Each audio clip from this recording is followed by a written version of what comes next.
Hi, everybody. Welcome to another episode of the Prismatic Dragonfly Tavern. We are down one of our amazing players today, but we hope that she is resting and taking care of herself and will be able to join us next week. In the meantime, we do have the rest of our intrepid cast, and we are going to go ahead and continue the adventure that we were kind of in the middle of last week at Drowner's Rock. So, before we jump into that, I think the only big announcement that we have, again, is RageCon. If you want to join us at an amazing board game TTRPG convention that's happening here in Northern Nevada, it is getting closer by the day, and it is, I just had it in my head. It's June 30th to July 2nd in Sparks, Nevada, and it is going to be at the Nugget Casino. This is an event that we've gone to many times before, and we are going to be there this year in full force. We'll be running a booth. We'll be running a whole bunch of tables. A lot of us individually will be running games that you can sign up for and play if there's still spots left, because I think all your slots were gone, and I think most of that Toulouse was gone, right? I don't even have games up. We just got the seminars and everything scheduled. Oh, okay. Well, then you might be able to get one of his games. But either way, if you're interested in playing some great games with some great people, definitely come and check it out if you're in the Northern Nevada area, or if you want to trek down here for some of that fun. We have some great friends over at Andromeda Adventures, and a lot of them are going to be making their ways down here for RageCon, and maybe running some games themselves, at least playing in a bunch of ours. So if that sounds like something that you're interested in, it's getting closer by the day. Go to ragecon.com and get a ticket while you still can. And in the meantime, let's go ahead and jump back into our game. So, our group of adventurers finally set out from the city of Orishire. They have been in for over a month at this point, which, as you know, for an adventuring party is a very long time in one spot. But they left the city of Orishire in their brand new ship that they earned from saving the city from an evil hag, among other things, including political assassination. The ship, the Dragonfly, as the paint on the side now says, set out, and they had a day or so of peaceful sailing on their way to the country of Quandir. One night during watch, though, they ended up getting caught up in a strange vision of a ship that had sank not too long ago, a couple weeks ago. And from what they could tell, almost all the crew had been lost except one. And that remaining one, the ghosts of the previous crew, were getting pretty concerned about, thinking that she was on the way to join them. So they set out and altered their course slightly to the coast and set out in pursuit of this mysterious individual and to learn about her and the fate that befell her ship. Excuse me. So they made their way to Hawkesbury and stayed in Hawkesbury for a few hours in the morning talking to the locals, and found out that this woman that they were looking for had definitely been there, and she had been living there for a little over a week and did set out some time ago towards where she believes her crew is, if they are still alive, a feature just outside of the bay called Drowner's Rock. So we left off last week, 2 weeks ago, because we skipped a week. Whenever we left off, our party had just made it to Drowner's Rock and had climbed up and explored the very first room of this strange area that seems like it used to be a temple to some old gods. They were attacked by these drowner-like creatures that seemed like humans that had been turned into some sort of abominations by these monsters from under the sea. And that is where we left off, right after they had successfully defeated 4 or 5 of them, I think. Pretty easily, at least. And that's where we're going to pick up. We're down 1 player, but we're going to say that Cree Gaspard is staying back at the rowboat for now and keeping an eye on it, which is probably a good thing, considering that once high tide comes in, this cave is going to flood. If it'll go completely underwater remains to be seen, but right now the tide's still low enough where they could get into the cave and it is not impaired, but it's going to be happening here in the next couple hours, so hopefully it doesn't take too long. All right, so to just set the scene again for everybody, because you're in the first room.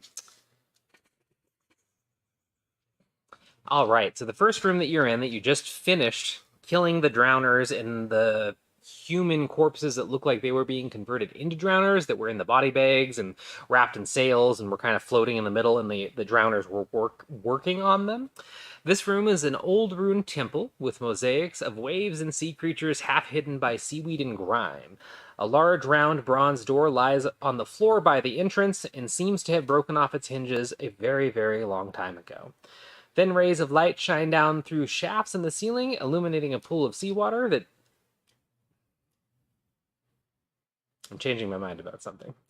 Illuminating a pool of seawater that bubbles softly. And that is the pool of water that last time you saw a couple sailors floating in, wrapped in sailcloth cocoons, as raggedly dressed drowners were knelt next to them, sewing up one of the bundles. You have dispatched all of those individuals in the fight, and now you're left in the first room of this temple. The room has a lot of those old mosaics that have kind of faded over time, that have moss growing on them, and there was just a scream a few moments ago deep inside the temple that you had heard towards the end of the combat. The scream was just one. It was very quick. It's faded, and you haven't heard anything else since, and that's where we'll begin. So what do you guys want to do? Where that's... I'm sure that's probably just... Yes. No, something. Or someone else in need of rescuing. Before you start heading in that direction, everybody just make a quick perception check while you're in this room and you still have some light. 9. 9? 9. 12? 12? 13. 13? 15. 15? So you two. And more so, Sonny, but still both of you get the same information. Actually, sorry to have to make you roll multiple times, Ray, but could you roll a history check for me too before I say anything? 16 on the die and all the pluses. Oh, nice. Oh, 0. 16. 16. That's awesome, though. Okay, yeah. So in this case, both of you, as you're making your way towards the only exit in this room, the only other like door in this room that has also fallen off its hinges, you get a better look at the mosaics kind of glinting in the light that's streaming in from the entrance, and a lot of them have really just faded away at this point, but the bits that are left catch your eye due to just how bright and vivid they are with the pigment that must have been used. And you also see an octopus, giant octopus, that briefly reminds you of the one that's in the bottle on Sonny's hip. And if you stop for even a second to kind of glance over them, it seems like this temple was most likely one to some sort of sea gods. And I'm using air quotes because in the history of Akora, there's never really been a specific god of the sea for the most part, but there have been a lot of smaller religions around the sea, and it looks like this could be one of them. So, Only I noticed this. no, you and Sonny both Okay, noticed you it. noticed it too. Yeah, Sorry. yeah. This kind of reminds me of Home a little. Maybe after we rescue... Yes, after. Running. So as you run forward, you're going to quickly lose the light. So you have multiple options, but what are you going to do about the dimming light as you run down the next tunnel? You're the only one that can't see, right? No, I have night vision. Dark vision. You all have dark vision, but remember, dark vision is still black and white and has its limitations. So are you relying on dark vision, which you totally can, there's nothing wrong with that, or are you doing something else? No, that torches. I don't have anything. Okay, that's fine. Yeah, dark vision it is. Dark vision it is. Dark vision squad. You left the... Actually, I don't know if Kree has dark vision. I'd assume they do, but I don't know off the top of my head now. We'll have to see. Hey, Kree, if you're watching on Twitch, which I'm sure you might be, does Kree have dark vision? Or anybody from Andromeda Adventures or our other amazing viewers, does anybody know if a changeling has dark vision by default? But you end up running down this hallway. The hallway is a good 60 feet or so. Your feet are kicking up and splashing in water the whole time. And then as you near the end of it, you notice that it veers sharply to the left, and you suddenly have a bunch of options on where you're going to go. It looks like this was most likely in the back in the day where the priests or members of the temple most likely lived. And you can see distinctly 4 rooms, 2 on each side of this hallway that leads left, and you think it goes to something larger way down in the distance, but you cannot see. Each one of these rooms has a set of doors on them that have been either fallen off the hinges or been removed at one point, and that's where you guys find yourself. Is there any tracks on the ground, like a struggle or anything? Go ahead and make a survival check.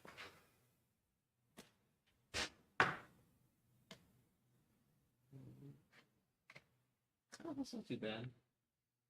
Well, Well, not anything that you can see. The main thing that you take away from just stopping to glance at the ground is just how slick it is with seaweed and how much it smells of rot. It definitely seems like it hasn't stayed stagnant for any amount of time, though. Some creatures have been moving through here pretty regularly. Are there any noises coming from any directions? Also, changelings do have night vision. They do? Dark vision. That makes sense, I guess, because pretty much just humans in D&D don't, it feels like half the time. You stop and listen for a moment. The only thing that really is picked up is all of you breathing, though. You don't hear anything else. Some water dripping in the background, couple waves crashing, small waves crashing outside near where the rowboat is, but currently you don't hear anything. Kind of sounds like the rooms for nearby are small enough that if whatever was screaming earlier was in them, we would probably see it. Could be. The rooms are about, judging from the walls that you ran along and the fact that you can see two of the doors, the rooms are about 30 by 45 feet in size, roughly. so there's two entryways currently. Right next to you guys. Yeah, they're kind of offset a little bit, but yeah, you got two rooms here. It looks like, little access hallways between them, two more rooms, and then the hallway keeps going straight. In these, yeah, there's no sounds of struggle coming from the inside or anything like that, but yeah, you have no idea what lays inside. I vote left. Left works for me. Okay. Well, you take a left at the end of the hallway, and then you take a left, and the room that lies before you, it's pitch black inside. Thankfully, you have dark vision. It's not magical darkness. You have to walk into the room to get a decent idea of what's inside, though. And once you all step in, you see two giant octopuses squat in ankle-deep water in the corner of a roomed dormitory. So they're not looking at you. They do seem alive. They're in the far corner from the door that you just walked in. One of them is a beautiful kind of purple-black, and the other is a orange and red one with white spots. One, the purple one, has a tentacle wrapped around the corpse of a brightly dressed humanoid figure. The other is resting on a pile of broken furniture. They're not paying attention to you currently. The corpse is dead. Of course. Yes, you can tell from this distance that it's a corpse. They're brightly dressed, which is like the most interesting thing, but they definitely seem like they have been dead for some time. If you'd like more information, you can make a perception check. Only with a black and white. Say what? Only with a black and white. I know. Tricorn hat? No tricorn hat. It's only gonna be a 6 this time. 6? Nothing particular. Just that the octopuses kind of minding their own business for the most. May I attempt? Yes. Yay.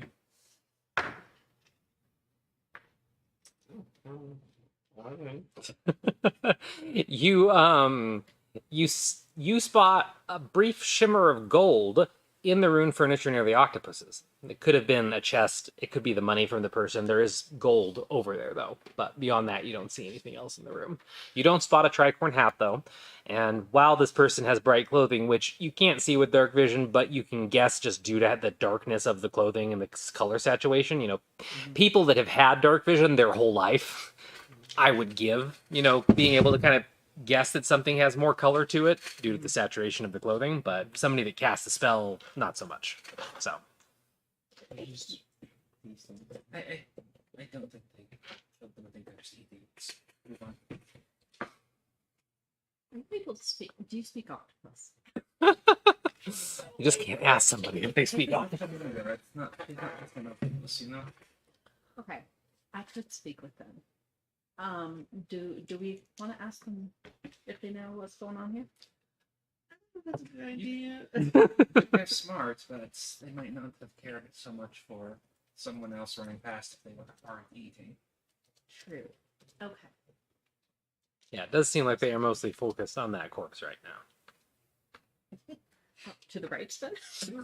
All right. So you slowly back your way out of the octopus's den, take a couple steps back down the hallway, and do the same thing with the other room that you pass, and kind of glance inside it. With your dark vision has a range of, someone remind me, 30 feet? 60. 60? Is it 60 feet? It depends on what grade of it too. Yeah, no, that I remember. I just couldn't remember the max range of it. 60? Yeah. Okay, perfect. Then you can see. Unless you're a warlock. Yes. So this room is an incredibly untidy storeroom, which with several heavy chests scattered across the floor and bundles of ragged sailcloth bound to rotten shelves. It looks like the sailcloth matches what you saw wrapped around the individuals in the water at the beginning. In the corner, one of the drowners have stacked up a pile of looted ship nameplates tied together with rope. And the stack that you first see is a small stack in front of two very large stacks of ships' nameplates. Some of them are so large they must have come from, giant vessels like the one that Jess came from, and there are very small ones that could just be pleasure sailing craft or, individual ships. Trophies. Most of the chests contain gear taken from shipwrecks. As far as you can see, it looks like it's a lot of trophies in here and stuff like that, and you don't see any living creatures in here. At first glance. Right? There's 2 more rooms down the hall, one on the left, one on the right. What were you going to say before you said something? No, just that. Oh, okay. Yeah. We have to keep moving. Next right one? Okay. So you keep walking down, and you actually have to take a right of about 10 feet to get into the door for the right one. This one's not on the hallway, but you step over to the side and do the same thing, kind of looking into the room. This dark chamber seems to be empty, but there's one thing that immediately catches all your eyes in an almost too obvious fashion. There's a boat hook that's been wedged into the cracks between the crimson flagstones of this room. This room is unique with the fact that the floor has been painted red again and again and again, it looks like, as it's faded away over the years.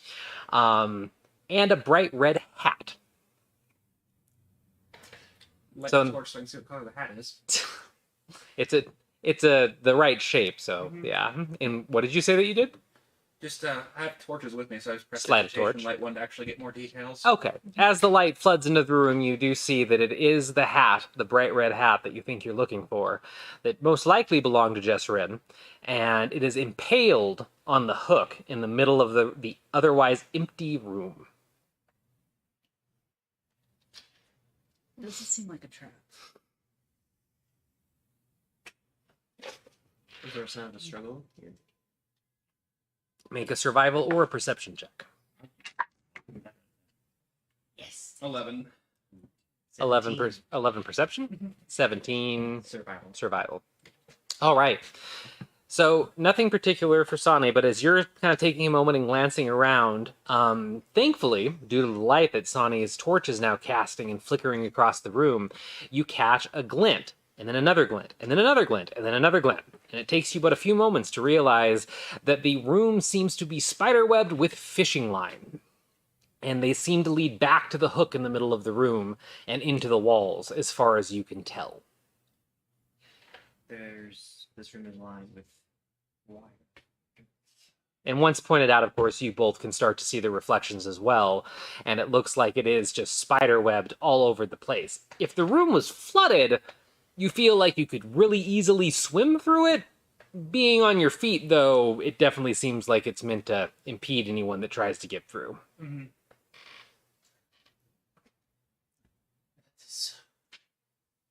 Don't know if it is the drowners themselves or something else here that maybe commands them. Something here is much more intelligent. Is there a room on the other side? If you take 2 steps back to the left down the hallway, there's the last left room. There's that one. And then it does look like there's something at the end of the hallway, yes. I mean, I could slash through the. We don't know what they're connected to. We need to. We find the woman, and maybe we can look at these things after. We need to see what's going on first. Okay.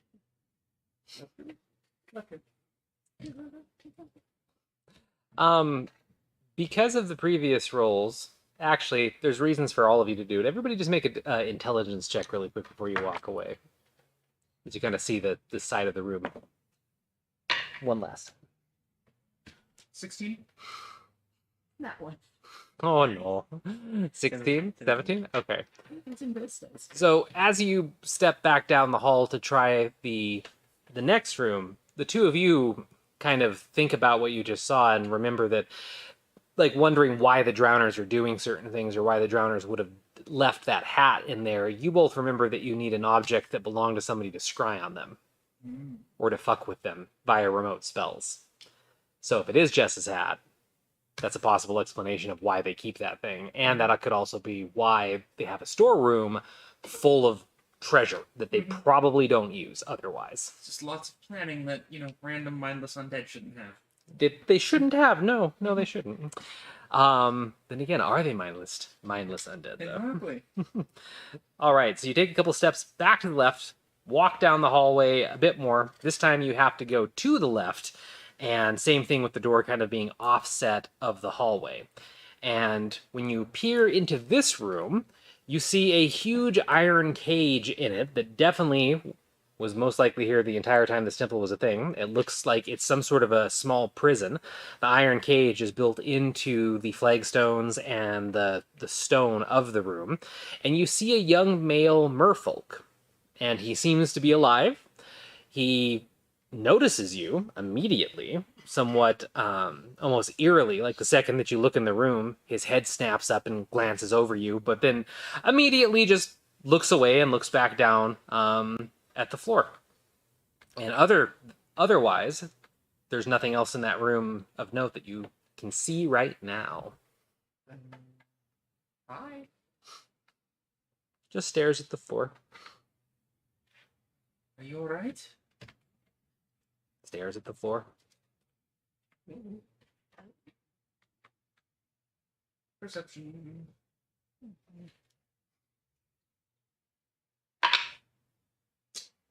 9. That's not going anywhere. Well, you spend a moment glancing around the room, and yeah, nothing specific stands out. Seems like the individual is definitely in some kind of a stupor, though, is all you get. Perhaps he doesn't know common? I don't think he's responding to much of anything. Maybe drugged or under a spell? Maybe. Wouldn't know how to tell though.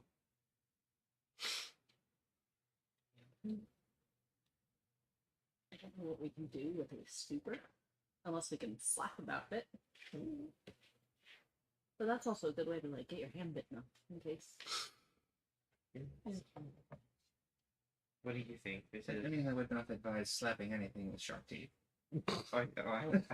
Yeah. Wisdom by Sonny. I say we come back to him. I feel like we should help him. At least he'll try. I mean,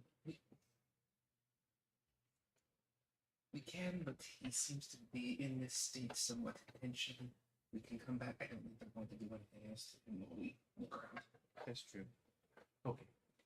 the fact that we haven't run into anything other than this person is very disconcerting in this To film. octopus. I? Yes. It's a set. Something?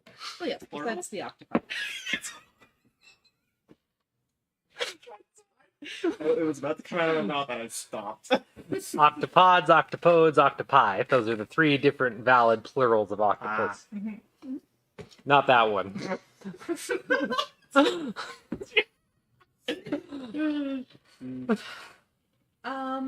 So I think clearly we're missing something. I'm going to cast Divine Sense to try and detect any undead fiends or celestials within 60 feet Within 60 feet. that are not behind Luke. Yes. That recognition. That's means you can check each room. Yeah, no, so you I have cast four. the very familiar spell, and you feel it quickly take hold and blossom out through the room and then down through the hallway for a limited amount. And you're already seeing, the world in a couple different shades with black and white at the edge of your vision, color more towards the center where Sani's light flickers from the torch. And now you have everything kind of overlaid with the way that you can kind of sense auras. And in the immediate area, you don't sense anything. The merfolk just registers as a humanoid and nothing special about them. Not undead, not celestial. I mean, you see them like they've always looked to you, but I'm gonna go check the trap room. I'll come with you, actually. Yeah. I think I want to take a closer look at the cat. okay.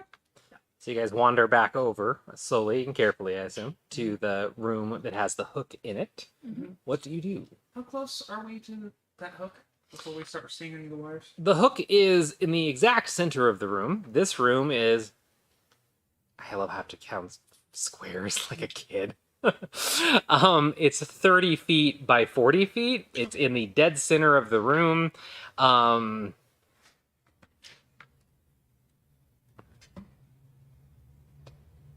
I'm casting Divine Sense again. And while she does that, I mage hand, so Spectral Tentacle just tries to pull the hat off the hook and bring it over.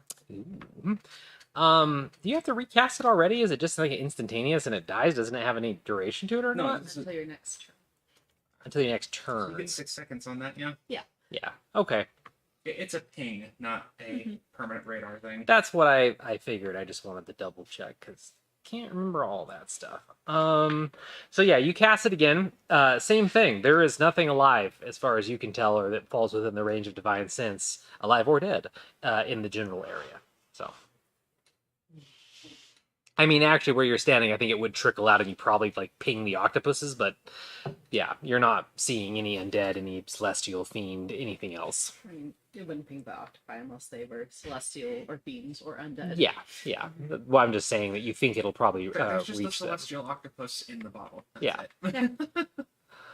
All right, so you cast Mage Hand and try to have the hand pick the hat up off the hook and bring it back. Yeah. Right?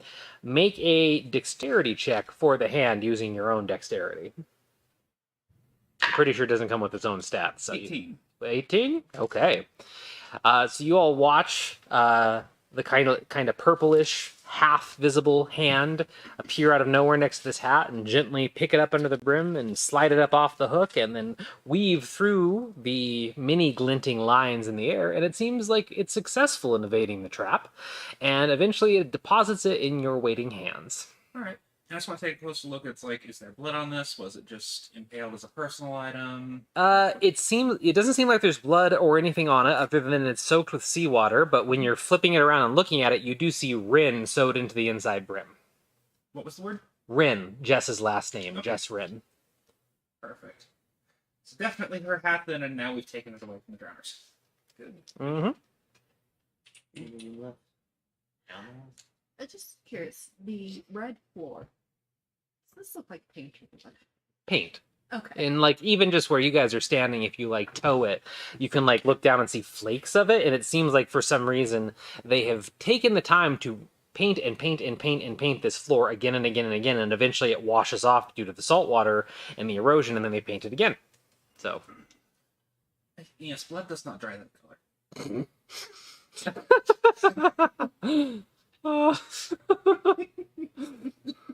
Mm-hmm. More wisdom, I saw me. If I had the funds to get everybody character expression panels like I did for my recent character that I posted about in our Discord, which you should be on because then you see all our cool character art and stuff and you get to hang out with us. I can just see one of Vander's 4 expressions being like the porcelain hand over his mouth aghast because of how many times I see you make that during these sessions. Just, oh my god, these people. Not that I'm terribly proficient in this, but do I know anything about like why there might be a ton of fire and a red floor? Like this is obviously part of a ritual spell thing in the book. I would say that you could roll a wisdom check for like general understanding, or maybe a arcana if you're trying to go like a more magical route, but you can take a moment and think about it as you all stand in the doorway. I'll do wisdom. I'm slightly better at that. Wisdomous. Those dice are also dead to me. It's a 5. Oh, no. dear. Oh no! These are even my cast die. Oh. Nope, nothing seems to really match as far as you can tell as you stand there. I mean, you still obviously the thing that you're thinking of is it's a trap. It seems odd, a lot of the choices made by the drowners, such as the paint and stuff like that, but otherwise, it's a trap, and maybe this is just some, like, cultural significance or something that they've done for a long time, and the reason long faded. So, Hydrate. what did you say? Great. Oh, hydrate. I thought you just looked at me and said hungry, and I'm like, I can't, I ate all. Yeah, that's what I thought you did. It was like my face, like, what, Ray? I can't give you food. I heard hi Ray, and I was just very confused. Oh, you heard Ray say hi, Ray? Yeah. Thank you for the hydrate anomaly, because we have yes. You need a hungry button. Yes, you do need a hungry. That's what I thought Ray just did, is press the hungry button, because he just looks at me and goes hungry, and I'm just like, what? But thank you for the hydrate. Jim Tom has a good suggestion too. You can fry the octopus if you're hungry. Yeah. I'm sure Sonny slash certain other individual would not take insult to that in the slightest. That's okay. Bandit would never. All right, so you're standing in front of the hook chamber. Let's go down the hall. Yes, there must be something further down. Let's go. All right. So you walk down the hall, past the room with the poor Merfolk just kind of staring off into nothingness. And as you move past it, the rest of the hallway finally comes into view. It's decently long, but eventually it dead ends into the first door that hasn't fallen off its hinges somehow. This door is bronze, gold, silver, very ornate. Seems like it's been repaired over the years, best you can tell. Lying before this door is a dead drowner. Seems like it has a cutlass that is kind of driven into its chest, and you can see a pool of black blood, you assume, underneath it, and the doors are shut. That's, given the scream, that is probably just his cutlass. Grab the cutlass. Yep, you can easy enough to step on its chest and pull the cutlass out, and the cutlass is a very nice one. Nothing too special about it, like how the hat had the name engraved on it, but it is a very nice cutlass. It seems very well taken care of. And the body, like as you step on it to pull the cutlass out, the body does have a bit of warmth left to it, which is strange for multiple reasons. But and then you are before the doors. Well, let's try and open those. Well, who's gonna try? It's just double doors, right? Yes. I can try. Yeah. So you go and you push, and the doors creak, but they don't move. It doesn't seem like it's locked, but it could be warped for, how much water it's taken on over God knows how long, but the doors do not seem like they're going to easily open inwards. It's a full door. You figured it out. God damn, that's just so brilliant. I should have made that. I should be like, yes, it is a pull door. You figured it. That's wonderful. Happens to me on a daily basis in real life. Exactly. Yeah. No, it is not a pull door. You try, but it is not a pull door. Darn. Yeah. Okay, so I'll put some effort into this then. Should I do a strength or acrobatics check? Strength check for sure. It definitely seems like it's going to be a show of strength to get this open. Oh. 10. 10. Also, before I reveal anything with the roll, the door, because you did test it in both directions, it does feel like it could open either way. So which way did you try? I'll do push. Push? Okay. And I Guess guess you your whole weight in it. yeah, I'll use my whole weight.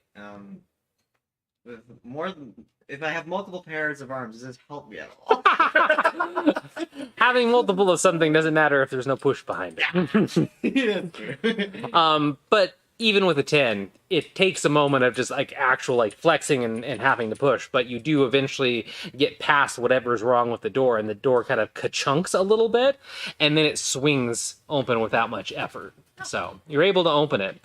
Inside is quite the scene, so you'll need a second before you guys can react to it or anything like that. This room seems to be the exact size, if not bigger, than the first one that you entered, or the previous area all combined into one. Very large, very open room. And this one has bundles of lichen and other strange objects around the room that have a faint kind of bluish green glow to them. It seems like some of them have grown over the room naturally over time, and some have been placed here by the drowners or someone else, but the room has a decent amount of light in it. It has the same mosaics and floor as the first room. The mosaics in this room are much more preserved, though. But the first thing that really catches your eye, instead of all that, is in the middle of the room. There's a rubble-strewn pool of chest-deep seawater in the middle of it. Not a perfect circle or anything. It kind of splays out in every direction, but it is chest-deep. It is seawater. It is bubbling like the water was bubbling in the first room. This seems to be lit from within by some kind of sea life as well.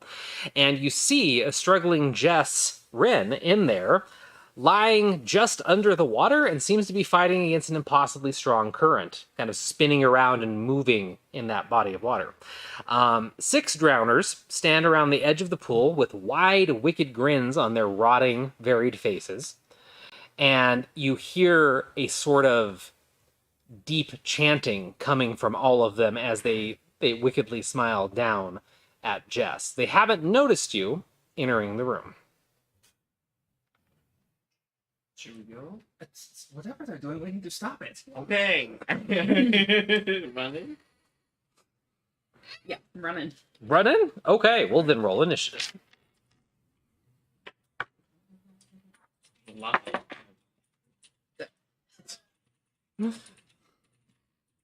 You should have. Hey, you have a +3. I have a +0. I have no. It's gonna be fun, isn't it? Jillian, what'd you get? 16. 16, Ray? 4. Oh, honey. Vale? 21. 21? Someone cares about the mission. Hey, he was busy opening the door for everybody. So you two just shot in and were like, oh my god, we must save the person. And Ray's still like, oh my god, I need a second. So. All right, 1 second for the other initiatives, and then we will get started with you trying to take them out. I feel like I use so much digital dice these days, I have to actually use physical dice whenever I can.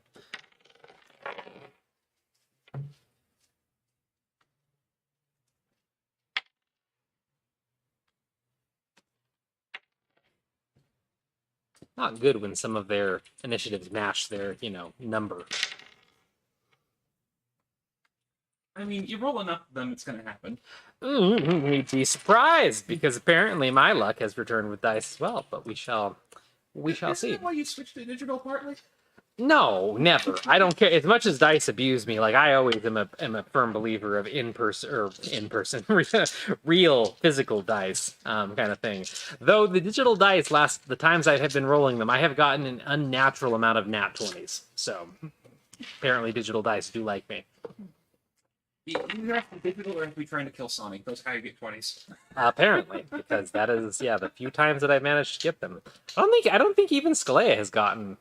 I don't think Skalea or Matilda have ever really had high rolls, at least with anything on screen. So, all right. So, as you run into the room, the second that you kind of fully cross the threshold, they become aware of your presence and almost in weird hive mind unison snarl and turn to face all of you. Nobody gets a surprise round in this case, but we do drop into initiative order, and Vale is going to go first. All right. So,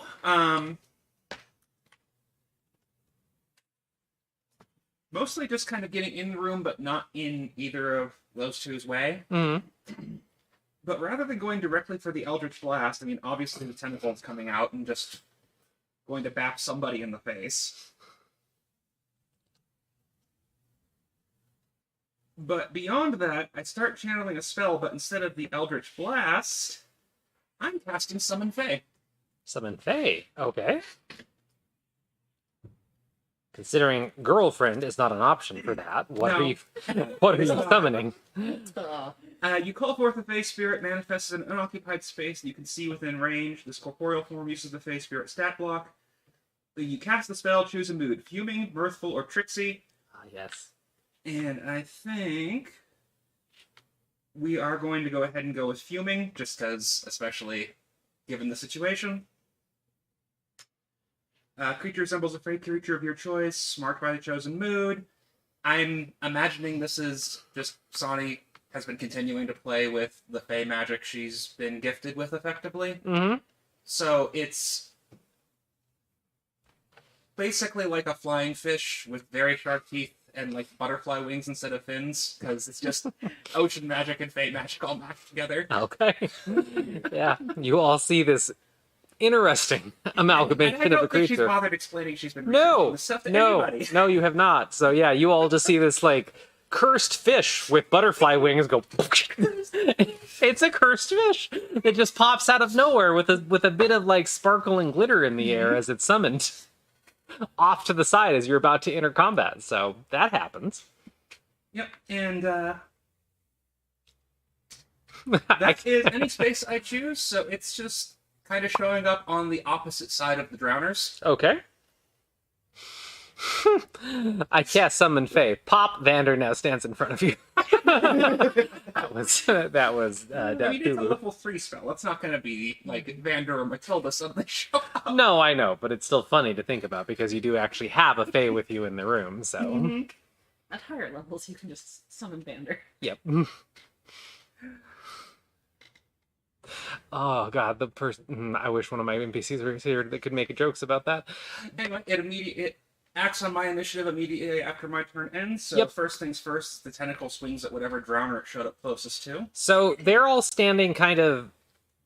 So this is a smaller room. We don't really need a huge battle map for it or anything, so I'm not going to bother setting one up. But they were all standing in a circle around the seawater in the middle. They turned to face you, and they didn't really have time to move from said circle. So, just using theater of the mind, where are you dropping the transparent kind of tentacle? The tentacle's probably rising up closer to our side of it, and Okay. the fey fish is on the far side of the group. Okay, so just pinning them in then. The old fey fish tentacle Yeah, attack move. exactly. Okay. So you summon the tentacle, you summon the fish, and the tentacle is going to go ahead and take a swipe at him. Yes. Tentacle has a 5-foot range, 10 foot. 10-foot range. It can hit one of them. Cool. And it hits with a 21, I believe. It does. Perfect. Spoken like a player that needs to be taken down a peg.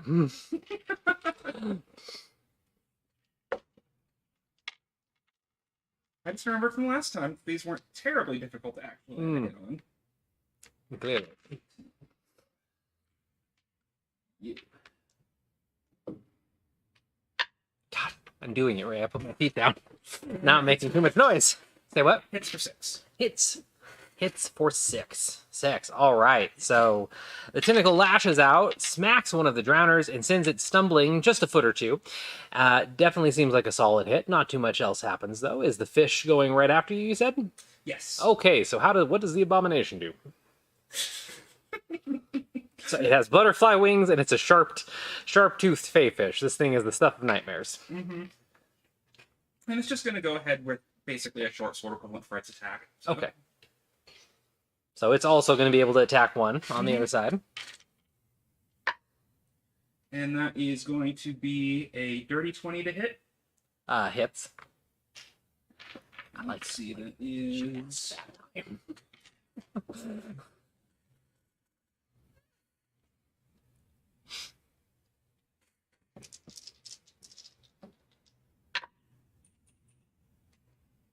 Two force damage and 7 regular.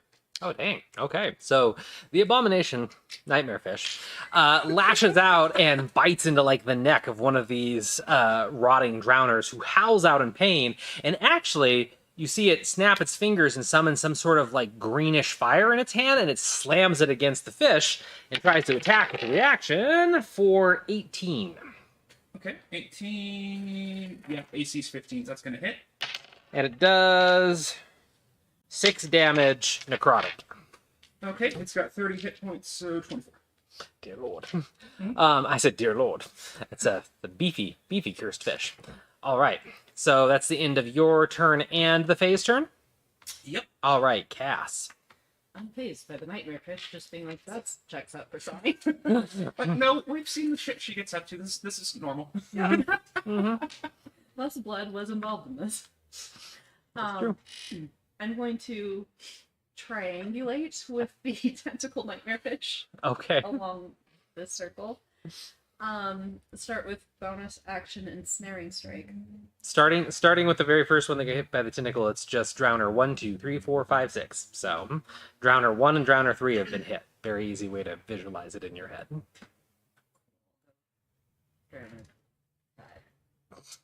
Yeah, so right to the left of the one that's on a hit. Sure. And I'm going to take a swing at it with my battle axe. Okay, make that swing.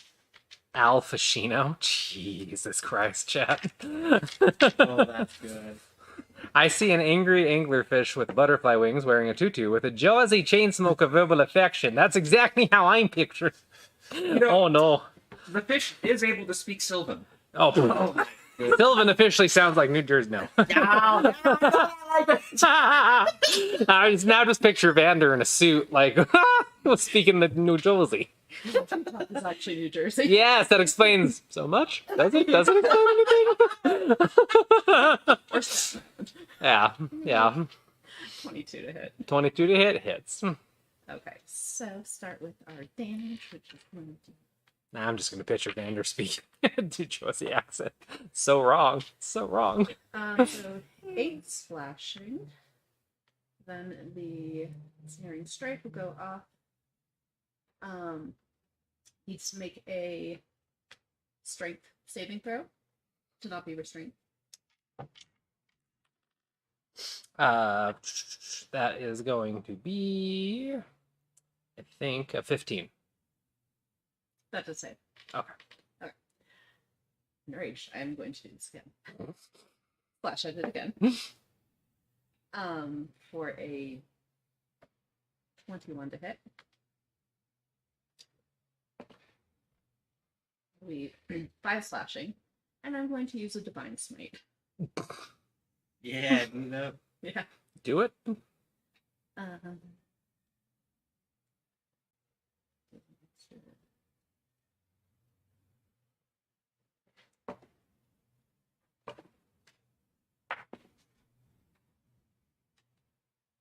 $13 points of radiant damage. Nice. So what's the total on that? You did more than just the 13, right? Or was it 13 total? 13 plus 5. 13 plus 5. Okay. So yeah, you land a very solid hit, and as the light kind of flares around the battle axe and transfers into the Drowner, you watch like the battle axe pretty much cut a line through that explodes out the back.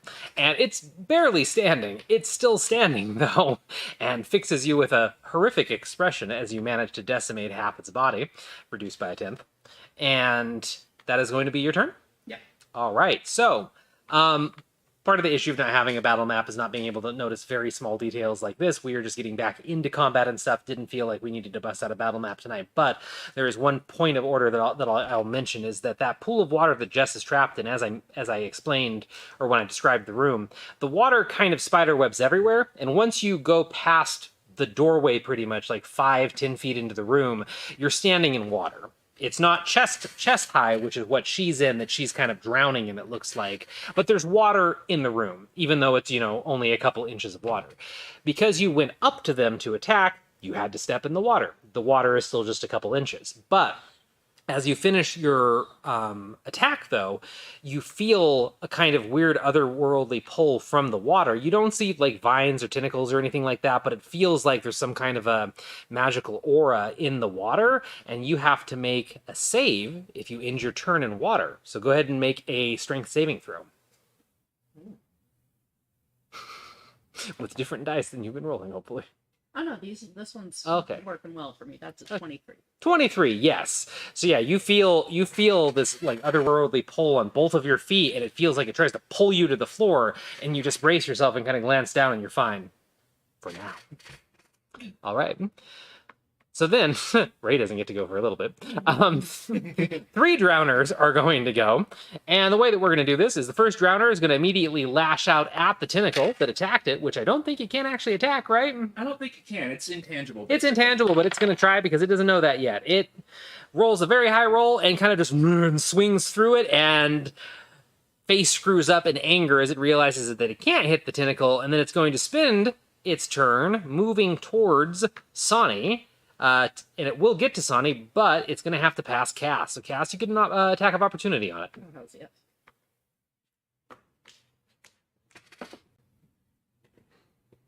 19? 19 hits. 7 points of slashing. Nice. So yeah, as it starts to lumber forward, you get a nice quick swing up through it, and solid hit. Still moving though. This one doesn't seem like it's as damaged as the one that you just tore into. And it makes its way to Sonny, but can't do anything else on its turn. The one that you ended up hitting is going to lash back out at you, and is going to try and hit you, which I don't think he will, but he's going to try and lash out with a 17. Nope. Misses. So, yep, takes a claw attack. Completely misses. All right. The one to his left is going to jump forward and kind of go into a crouched pose. This one looks like the other drowners. They're all, definitely they have unique individual characteristics to them because they used to be people. So you can tell different races, different hair, different, uniforms, different everything. This one has really wickedly looking claws on it, and it actually makes a multi-attack against you. Misses twice. Oh my god. Joe, can I have another set of dice when you have 5 seconds off screen? And then last but not least, the one continuing around, that one is going to do something with a new set of dice. Fresh and not even opened. Oh, fresh and not even opened. Okay, so if there's a curse put on them, it's mine. And nobody That's else. right. We find out you Are they are from my dice bag though? Say Bad what? Yeah. juju is from you. Say what? Any bad juju is from you. From Mimi. Oh, these are Kraken dice too. Very, very themed dice. Oh, these are cool. They're also like oversized, which I love. All right, so the last one is going to do something different. And this one is standing exactly where it started, but it is just going to make kind of a jerky motion with its hand as it tries to cast a spell, and it is going to cast a Lance of Green Energy that shoots out at Sonny. It was a 2. It does not hit Sonny. No. Moving on. Vander. Yes. His friend was in the way. That's what happened. Apparently. God. So a handful of them are moved, so far. None of them are dead. Okay. One's in front of Sane in melee range now. One's in melee range with Cass.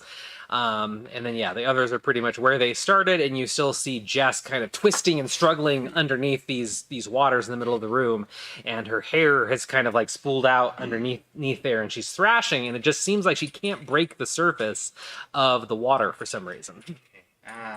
Pick high or low for me. I'm gonna depend on you for Pick high or low? Okay. High. High. All right. How far away is the pool? 50 feet minimum? Up. Not even 50. Well, no, it is 30 feet away from you right now. 35 feet, give or take. I'm gonna You going for it? go and I'm rushing for the pool. Okay. We're making the opening. He's going to play a hero again. Yeah. How many drowners are still around the circle? So we started out with 6 in a perfect circle. One's broke off to Sani. Cass has one in front of her, and the others are still around it. Okay. So you have an opening to go through. You're gonna incur an attack of opportunity from the one in front of Cass, but you're also a monk, so I'm sure you're gonna BS your way out of that somehow. But you can get to the pool very easily. Yeah. Yeah, I'm gonna get over there and I'm gonna stand close to Cass, but not close enough for her to get hit by this. Okay.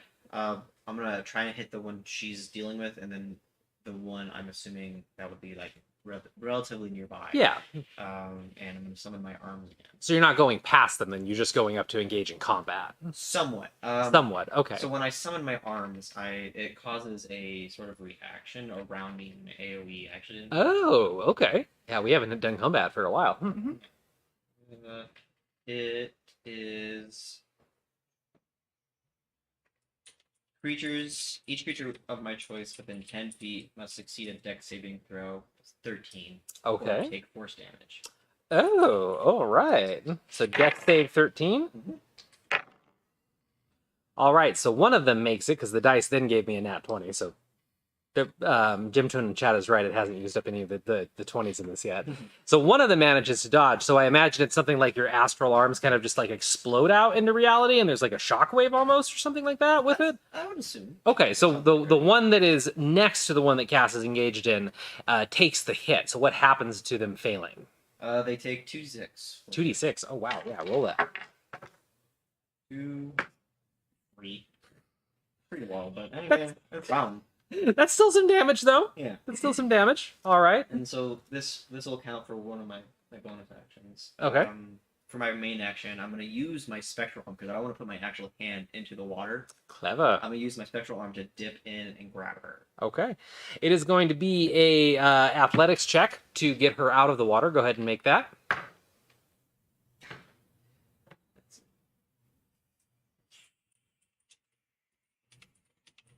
Well, 12. All right.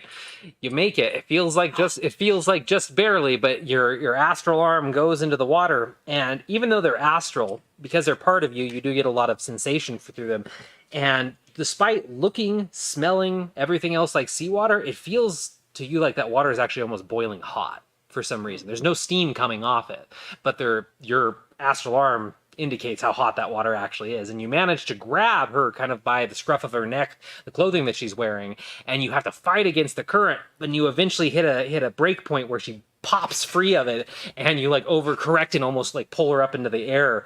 As you do that, she has spent a certain amount of time underground. So as she comes up out of the water, she is hacking up seawater violently, but apparently is alive and is breathing as far as you can tell. You have ended your turn in water, though, unless you're doing anything else, which I assume you're not. how far is the reach of the water? The water goes to the edge of the room with about 5-10 feet, so you're about 35 feet away from dry land. Okay, 35. Monks. And it took me 30 to get there. Yep. I have my... Yeah, I can do that. Monks. I was gonna do Step of the Wind to disengage with her and dash. Not disengage, I'll dash. So if there's opportunity attacks. Yes, yeah. So you'll only have one opportunity attack, because what'll happen is you'll pass the one by Cass, and then you can just dodge around Sonny and the other one, and you're fine. But you do take one, or try to make one opportunity attack for 24. Okay. So yeah, the one that is in front of Cass that has the big gash through it tries to lunge out with one of its clawed hands at you, manages to just clip you on the way out, and that is going to go ahead and do probably not that much damage, but we shall see. That's gonna do 8 damage. Just slashing damage. But beyond that, you're able to tear past the one that's about to engage Sonny, and you get to the dry tiles right in front of the door and can catch your breath there. And Jess is still hacking up seawater and looks to be very sick and injured. And now that you have her out of the pool, you see that there's blood coming from somewhere on her that's quickly dripping onto the tiles. So you don't see a wound, but there's blood dripping. So Okay. Something to think about for next round. I will set her down. Give her sword. Do I have any? And I'll give her a potion. You already used your action though. Yeah, I'll hand it Yeah. to her. Does that count? Yeah, it counts because Okay. yeah, you already did like you know what you're doing. Alright. yeah, but you have her over there, and you can do that the second it gets to your turn though. So. Sounds good. And then the last two drowners on the very far side, they're both going to do similar magic to the last magical spell that one of them cast, and they are trying to target Vander, it looks like. Kind of hard to tell. Don't worry, neither of them hit. But two more green lances kind of burst out of their hands with that dark green necrotic energy and fly off into corners of the room. And then it's back to the top of the order with Vale. Alright, well, somebody has seen all of these people throwing magic around, so, time to show them how you do that properly. Oh, okay. So Eldritch Blast is now 2 attacks every time I use it. So one of them is going at the one that's closest to me, Okay. and I think the other is going to go at that guy with the claws who was trying to multi-attack. Okay. So the one that was right up in my face first, that is going to be a 17. 17. Does that hit? It does hit. Okay. And the second one with the multi-attack is a 24. 24. Hits. Alright. Now we just see how much this actually does, though. Exactly. Oh, Eldritch Blast. Well, the one in front of me gets hit for 9, Mm-hmm. and the one with multi-attack is going to be 15. 15. 15. Damn. All right, Wait, sorry, so 14. 14. I Still. misread my bonus. Still, very solid. The one in front of you, it feels like the Eldritch Blast bolt, the dark purple kind of connects with it, washes over it, and burns a lot of the skin off. And it's barely standing at this point. It was a very solid hit. The other one with the claws staggers back 5 feet at the impact of the blast, and definitely seems like it took a lot of damage from that. So, Okay. very solid hit. Then bonus action is the tentacle is going to move and attack again, and it's going to try to finish off the one that's on top of me before he can attack me. Okay, so yeah, the tentacle just very eerily, creepily floats across the tile and tries to whap back on the backside of this drowner. And that hits with a... Oh, that's a 25. 25. Nice. And that is 8, 12 damage. 12 damage. Yep, the tentacle slides up soundlessly behind this drowner, raises into the air, slams, and as the water settles, there's no more drowner. So, it's completely destroyed. All right. And then that wraps up my turn because I'm not moving from my spot on the solid rock right Yep, now. I figured you weren't. And then that you have- makes it the phase turn. The nightmare fish, yes. And the nightmare fish is going to Misty Step.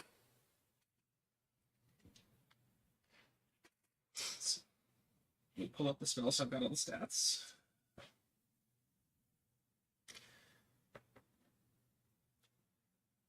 So it's going to go ahead and phase step 30 feet to an unoccupied space it can see. Of course it can. It's going to go hop over by where the spellcasters are. Mm-hmm. And because it's a fuming Fey Spirit, when it Misty Steps, it gets advantage on its next attack. Of course it does. This fish is horrible. So it just kind of poofs into the mist, reappears, and then as it's reappearing, just like circling around one of the drowners, like just biting repeatedly. Is kind of how I'm envisioning Yep, it. just the drowners are terrified of this thing. Amusingly enough, I rolled a 15 on both. So Uh, with bonus, that's going to be 22. Hit and hit. So Yep. it's only one attack, it just has advantage. Oh, okay. It will get multi-attack if I cast it at a higher spell level later. Reminder, design creatures that can survive nightmare fish.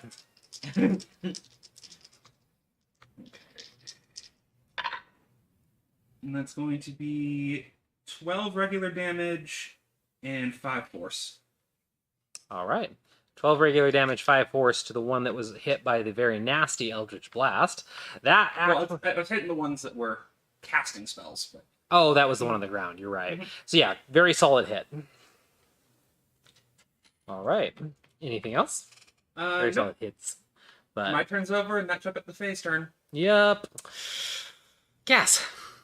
Just to confirm, we still have 5 of the 6 up. Yes, the only one has gone down so far. The one on you, the one in front of you, definitely seems like it's on its last legs. The one that was crouched to the left of or to the right of that left. I get my directions confused. That one is the one that has the nasty looking claws. That one got hit really hard by Eldritch Blast. The other two that are the spellcasters, they've taken some damage now from this fish and are kind of like trying to fight and swat it off. But yeah, you still have 5 total. Okay. On the one that the nightmare fish just left, Mm-hmm. I'm going to summon a moonbeam. All right, Moonbeam. And just be like, fuck this one in particular. Okay. I'm here for it. So Let's it do needs it. to make a con save. Okay, con save, con save. Yep. It's a shapeshifter. It makes it with disadvantage. I rolled well, too. I rolled so well. It fails, I'm assuming. What is the save? 14. Yep, it fails. Goddamn. Also, it was a shape changer. Yes. Oh, I guess I revealed that. I thought you knew that it was a shape changer. No. Ah, Throwing that out just to be thorough. that's what I get for. Yep, nope. It definitely did take it at a disadvantage, so it must be a shape changer of some type. Oh, I'm very curious. But it connects with it. What is the damage? 2d10. 2d10. 11. It's moonbeam. It's a decent 11 it's- radiant damage. orbital ion cannon detected. So 11 radiant, you said? Yeah. All right. So yeah, you all watch as the room is flooded with bright blue pupil searing light, and all of you briefly lose vision just like half a second as this moonbeam issues from a point in the ceiling, fires down, and roasts this drowner. And the drowner yells out in ear-curling pain as it takes the damage. And once the beam vanishes, all of its skin and clothing are smoking, and there's little bits of green fire on it.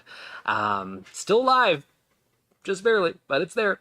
Because it's a shape changer, it instantly reverts to its original form and can't assume a different form until it leaves the spell of light. That's wonderful. Wait, does this moonbeam is persistent? The moonbeam stays? Okay, well then, It yeah. does damage once, but just kind of light She stays. can move it. Oh, Yeah. I'm not familiar No. with this one. Yeah, no, moonbeam's like a orbital ion cannon. It's like Great. it's really fun. Yeah. All right. So in that case, the drowner. So when your eyes adjust, the drowner's still there in its drowner form, taking the damage from the spell, and its skin, its clothing, everything is kind of like igniting and catching on fire and burning and smoking. But give it 2 more seconds or so, and you watch it shift. And even though you all haven't seen it a ton throughout your lives, just because you've been around Kree and disguised self scrolls, and you've seen, like, I think there was one you saw in Orishire, when creatures shift, it has a very distinct visual effect to it, the way their body kind of rearranges itself. So it's shifting, what's going on. And you see it revert into this demonic-looking squid-like creature, where the skin is semi-transparent black. You see red veins throughout it on the inside that glow, and it has 2 little beady red eyes that are also glowing bright red as well. And it just kind of goes whoosh, and it is on the floor, flopping around helplessly, as it is burning under the moonbeam. Oh my god. Cass is just going to be so stunned by that, she's just going to maintain concentration and be like, alright, this is what's going on. That happened. And that was the one in front of you, right? No, that was the... Okay. It would have been 3. Okay, would have been 3. Perfect. Yeah, the one that the fish was originally summoned on Yep. top of. Yep, nope, I got it with the numbers, just wanted to make sure. So, the one that's in front of you is going to go ahead and take a swing. And this time, it is going to pull out a short sword from its waistband, it looks like, and take a swing. And it is going to hit, I assume, with a 23. Yeah. And that is going to go ahead and do 9 piercing damage, Oh dear. as you are distracted by your moonbeam and the evil squid. So pain, much hurt. Yeah, they all need to die at this point. Definitely been way too long since you people have been in any challenging combat. All right, so the one in front of Sonny was annihilated. The one in front of you just went. You cast that spell on number 3, so then that leaves number 4 in the back that is going to go next. And that one's going to do the same kind of weird jerky motion, but this time using 2 hands, slightly different, and you think you hear it saying something under its breath. And a very nasty looking bolt of green and blue and red electricity kind of build in its hand and fire out towards Vander across the room. And it fizzles out halfway there. It tried, though. It is now your turn. How is Jess looking? Does she look like she needs assistance drinking a potion? It looks like you probably got her out in a very good amount of time, from what you can tell, because you don't know how long she was under there, but based on the fact that she's still just coughing up seawater, you don't think she needs medical attention. So you're pretty confident that if you give her a potion and like set her down, she can probably get it by herself. Okay, I'll just So place a potion of greater healing in her lap, and then I'm gonna move. okay, yeah, easy enough. So we'll just consider that a free action of taking the potion and putting it in her lap, and she doesn't seem like she's really aware of her surroundings, and something that you clock is she hasn't opened her eyes the whole time. But you put the potion in her lap, and her hands like immediately pat around and feel it, and you just see her kind of nod like she knows what's going on, and then you can take off. You'll be safe here. And cough, hack, cough, nod. You think she understood? Then he's gonna move. There's still the weird thing on the floor in front of you, right? No, you're That's on the opposite side of the yeah. So the one in front of Sonny was obliterated by the tentacle. Cass has the normal one in front of her that she's fighting, and then immediately to the left of that one is the weird thing on the floor. In the moonbeam. The strange squid. Yes. I'm gonna go Strange squid, New Jersey fish. We got all kinds of weird things going up in this room. What accent does the squid have? Jersey. Okay, they all have Jersey accents. I'm gonna move over to Alphashino. I hate it. I hate it. I'm gonna on the one of these was bitten. It's the one that was being circled, right? Yeah. Okay, I'm gonna target that one with one punch first. Okay. One punch for a blog. Oh wait, no. I'm awesome. Okay. I need a dex save. Can I get a dex save? Yes, please? you can get a dex save. I forgot. For these hits, I can either make it a save, or if I want to do be 2d6, or I punch. Okay, you punch. So, Fails. fails. Perfect. 4, 6. 6 points of force. 6 points of force damage. All right. You don't have any of your effects with because you're hitting with your physical hands and your astral arms, right? Like you kind of hit with all of them, regardless. You don't have like any on-hit effects that happen with those, right? I don't think you this do. level. I just Okay. My hits, my regular fists aren't considered magical just yet, but my astral fists are.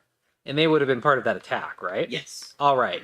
So Or my mat. I'm using for this one since it was the save. I'm using just my astral fists. So you're just okay. So yeah, then as you kind of get into the attack pose and your astral fists end up connecting, you see the kind of very interesting effect of like you've punched many things in your long life. You've never really seen something happen like this before, though, where when your astral arm connects with the creature, it's almost like it was punching like.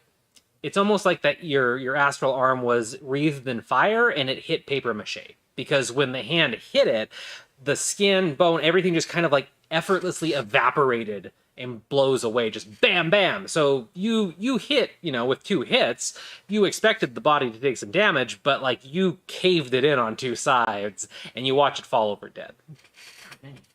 Cool. So another one down.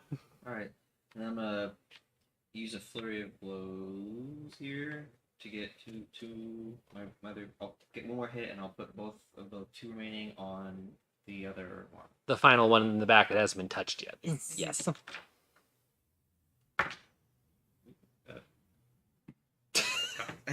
Did that dice insult you or something? I had to get the right The way that you were looking at it. 13 to hit for one. Hits. It somehow propped itself up against the wall of Ray. I figured it was just Ray just fixed it with the biggest like you dare face kind of thing, so I didn't know what the dice did. And then a 14. Yep, hit. Cool. This is just regular. Pow. 1, so that's a 5. 5, 8, 9, 10, 11, 12, 13, 14? Dang. 14 total. Total. Okay. So you immediately see the just how special whatever happened with the astral arms were, because this time when you punch with the porcelain arms, it's normal. So just you feel the impacts and you know you did damage, but nothing visibly happens to the body. So you land a series of very powerful hits on there, and it's still standing, but a couple very powerful hits. So, and since you're in water, strength save. Oh yes. Oh, yay! Good for me. 23. 23. Yeah. Nope, you feel the same kind of otherworldly pull on your feet in the water, but you're able to just brush it off and nothing happens. All right, and then it's that guy's turn. So this one gets to go, and you're standing in front of it. It just watched its friend get evaporated pretty much by you. It is going to go ahead and cast another spell. This one is going to be Bright Orange Glow, and it's going to try and hit you with a 16. Okay. So you see it quickly cast something and it thrusts its hands forward and fire springs out of it, and just fire ends up getting sprayed all over your body, and you end up taking 8 fire damage. Burnt furblog fills the room. The smell of burnt wet furblog Yeah. fills the room. Sounds gross. I mean, I assume you have personal hygiene and, like, princely perfumes that you wear, so maybe it's not that bad. Burnt hairs. I I know. haven't turned that into a candle. Yes, the next candle that we'll be making here at Mythical Family that you can buy at RageCon is wet burnt furblog, our bestseller. All right, and it goes back to the top of the order with Vale. All right, so just trying to refresh my memory about what the status is on the drowners, 'cause we're 2 are down. a little spread out. Two of them are down. The one in front of you is down, and then the one that that are just laid into is down. All the other ones are injured at various levels, but they all seem like they're pretty injured at this point. So there are 4 of them remaining. Going to split the Eldritch Blast between multi-attacker and the one that Vander just physically punched. Gotcha. So, Captain Claws first. Captain Claw. I love it. Dirty 20. Dirty 20 hits. And Vander's current punching bag. 25. Mm-hmm. Misses. You know. The roll was too high. It wasn't exactly in the Yes. right range.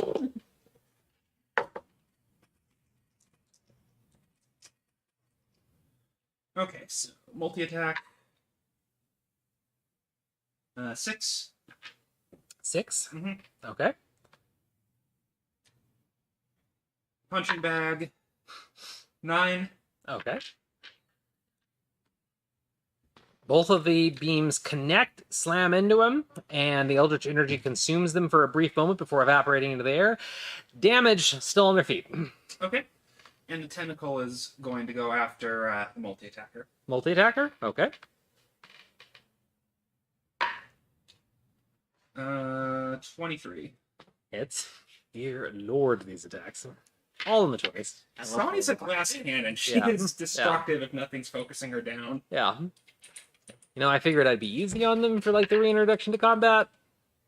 Yeah, we're going to be changing things here in the future. If it helps, 8 cold damage. How much? 8. Okay. if What'd it you- helps, I'm like less than. You're less than what? I'm less than half. For hit points. Oh, for hit points. Yeah. Yeah. Okay, yeah. Doesn't mean that you're not laying down the hurt, though. All right, so that one ends up going down. So the tentacle, again, eerily glides over in its creepy, soundless form and just wham! And manages to destroy yet another one.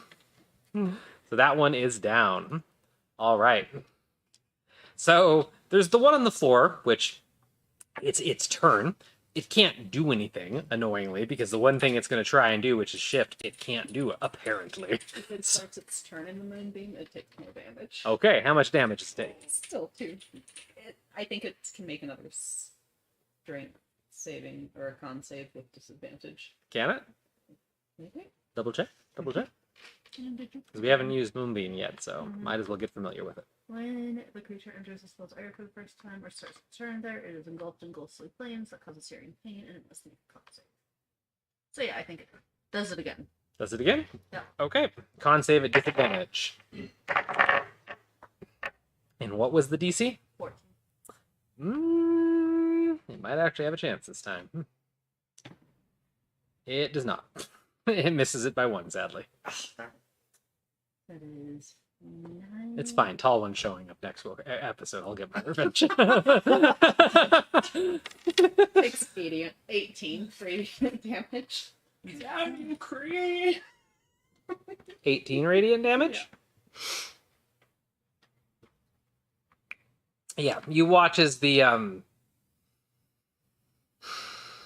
got very dizzy there for a second, and I almost felt like I was going to faint. That was very weird. Hydrate. Yes, I will hydrate. But it's just very strange how I move my head or something. So as the moonbeam issues another round of damage to this evil-looking satanic squid, you watch it evaporate into the air as it is vaporized, and all that is left behind is a pile of squid-like jelly. Yep, and it is dead. That was just the spell, though. You didn't actually take an action to do any of that, right? Yeah, that was just That's just your laser beam from outer space. Yeah. Okay. So there's one drowner remaining. Well, two drowners remaining at this point. The one in front of you and the one in front of Vander. Oh, so You have an action. You haven't actually taken your turn yet. no. That's just your overpowered spell firing over there. Well, I'm gonna move. She looked into it being the exact right circumstance to cast it. Yes, she did. I'm gonna move it to the one in front of Vander. Okay, so it just goes. Yeah. And you suddenly we have an interesting group here. We got the floating evil fish, we got the floating silent stalker tentacle, and now we just have the bright ion beam moving as well. We're heroes. Yeah, apparently. You guys are. We're heroes blowing up the countryside. Thankfully, it's the destruction's contained this time. So yeah, you watch this beam just go whoop in front of you, and there's that giant glowing beam of magical energy now. So I assume the same thing, right? Yeah. Yep. Disadvantage. Succeeds on that one because of a nat 20. So what happens if it makes the con save? It takes half as much damage, so it reverts to its original form. So yeah, you watch this thing. No, it doesn't. Oh, revert. it doesn't revert. Okay, it holds. Okay. But it takes 10 radiant damage. 10 radiant damage? Alright. It gets vaporized in front of Vander. So you just watch this thing, and it's like the beam hits it, and its skin starts to cook, and it seems like it's going to be fine, and it flashes a wicked grin, but then all of a sudden just goes and just vanishes. Yeah, it reverts to a pile of jelly. So you're just like, huh. So then there's just the one in front of you left at this point. Strangely enough, that's not a bonus action to move it. That's a full ass action. Well, I mean, Considering that it's- a devastating spell, so Yeah, know. considering that it just, it's the equivalent of an ion cannon, it seems very understandable. So Well, assuming the one in front of me might decide to do something foolish like run away. and it's give not me- going to. I wouldn't run. Kicking it in the movie. Shut up. Shut up over there. Is that a free action? No, kicking something is not a free action. Well, Carrying something. You know what, Joe? I'm just going to fix the one in front of me with like murder gaze. Okay. Come for you. You're just trying to intimidate him at this point. Yes. All right. Well, it's their turn to go. And yep, it's going to kind of glance off to the side, and it's watch/scene in the couple seconds of what's happened to its compatriots, and it's going to sneer at you and try to step back and jump into the pool. So you will get an attack of opportunity with that. I should have done my bonus action. That is a nat 20. nice. Oh my fucking god. Of course it is! Roll damage! And double. Say what? And double it. Oh yes. Yeah, that's what a crit does in D&D, yes. You want me to roll twice or just double the first roll? I forget what we've typically done. It's a house rule. I have always been a fan of rolling it twice. So, Okay. yeah. Roll the damage twice. So. 13 points of damage. Yep, you cleave it in half. So as it sneers and tries to jump back into the pool of water for whatever nefarious reason, you just go and nope. And the room falls mostly quiet after that. And you feel the whole time, even like when you've been attacking and stuff like that, you felt that weird otherworldly pull on your feet through the water. And the second that final one dies, the water keeps bubbling and moving and being luminescing and stuff. But whatever magic was there goes away the second the last drowner dies. And the room quickly just plunges into utter silence, except for the bubbling water. And you hear Jess kind of coughing and hacking in the back of the room where Vander left her. Is she all right?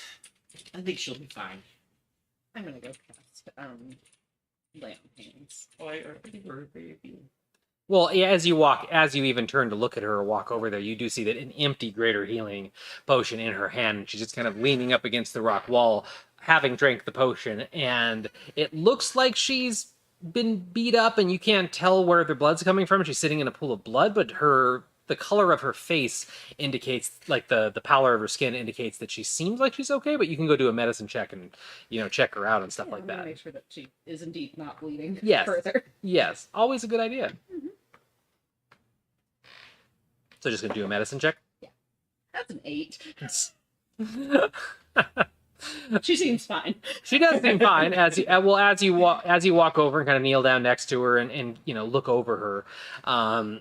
You do see gashes in her clothing and especially around her legs, and a rudimentary inspection of like looking through the gashes and stuff. She has bruising and freshly healed wounds on her legs, so the potion most likely healed them is the best that you can say. But she was probably bleeding because she was pulled underwater or something like that. So. Okay. But she still is laboring to breathe a bit, and you can hear as she like breathes she's breathing, but she's got water in her lungs to some extent, so she still hasn't really opened her eyes, but she is alive against all odds, and seem to have saved her. Let's get out of here. We should go help the merfolk. Let's get this one back to the boats. Going to have more problems if the water comes in than we will. Yeah, that is true. Yeah, I believe this is yours. Present that. And you see her open her eyes for the first time, and her eyes are very, very bright green. Very startling, almost as if there might be a magical spell cast on them. But after a moment or two, the glow seems to fade, and it could just be something about the light in the room. And she looks up at you and squints and then nods and grabs the hat and like looks at it and just clutches it to her chest and keeps coughing. I'll scoop her up. She doesn't resist.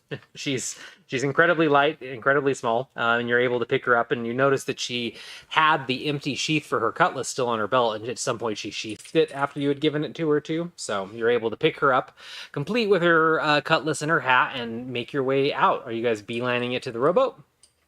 We can pass by the room. See if he's still there. Just get her out of the boat. I want to look around in here for a moment. Okay.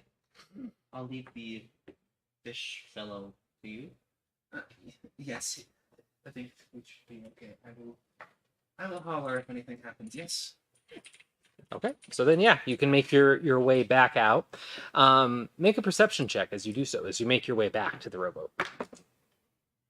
14. 21. Very nice.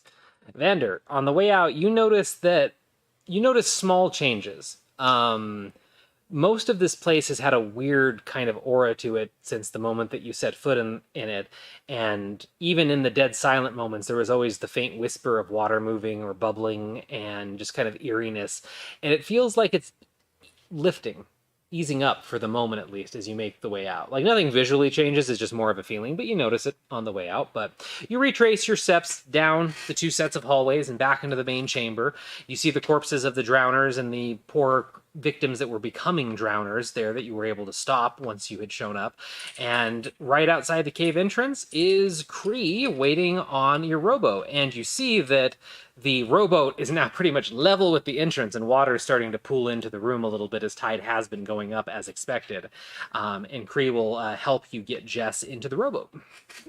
And the dwarf is there. You still have your very angry dwarf there as well, who, like, as he sees Jess in your arms, his face goes red with anger kind of thing. But like as you get closer and he sees the state that she's in and stuff, he just starts huffing and bumbling and like helps her onto the rowboat. So I'm angry, but I know this isn't the time or place. pretty much is the vibe you get from him, yeah.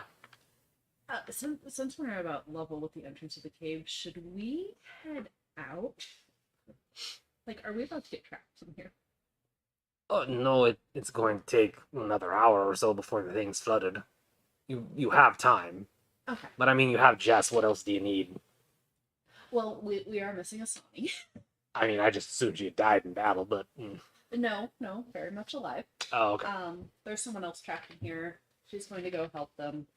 Hope you all charge for this rescue and shit.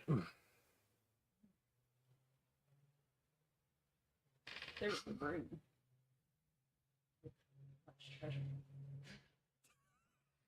We are being paid. We're gonna go raid that room. Okay. All right, so you guys turn around and go back? Yeah. All right. So you're going to make your way back to... I assume you're speaking about the room that didn't have the octopus Yes. in it. Okay. All the trophies, yeah. Yes, all the trophy room. All right, so you're going to make your way back there. In the meantime, Sonny, what have you been doing in the ritual room? I'm just trying to get a sense of what's going on here because this feels weirdly familiar.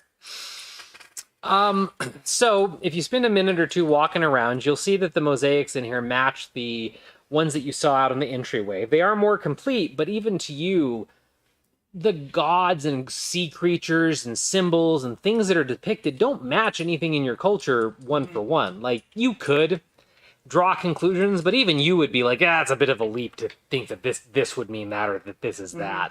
But what are you going to do beyond just kind of glancing around to kind of investigate the area?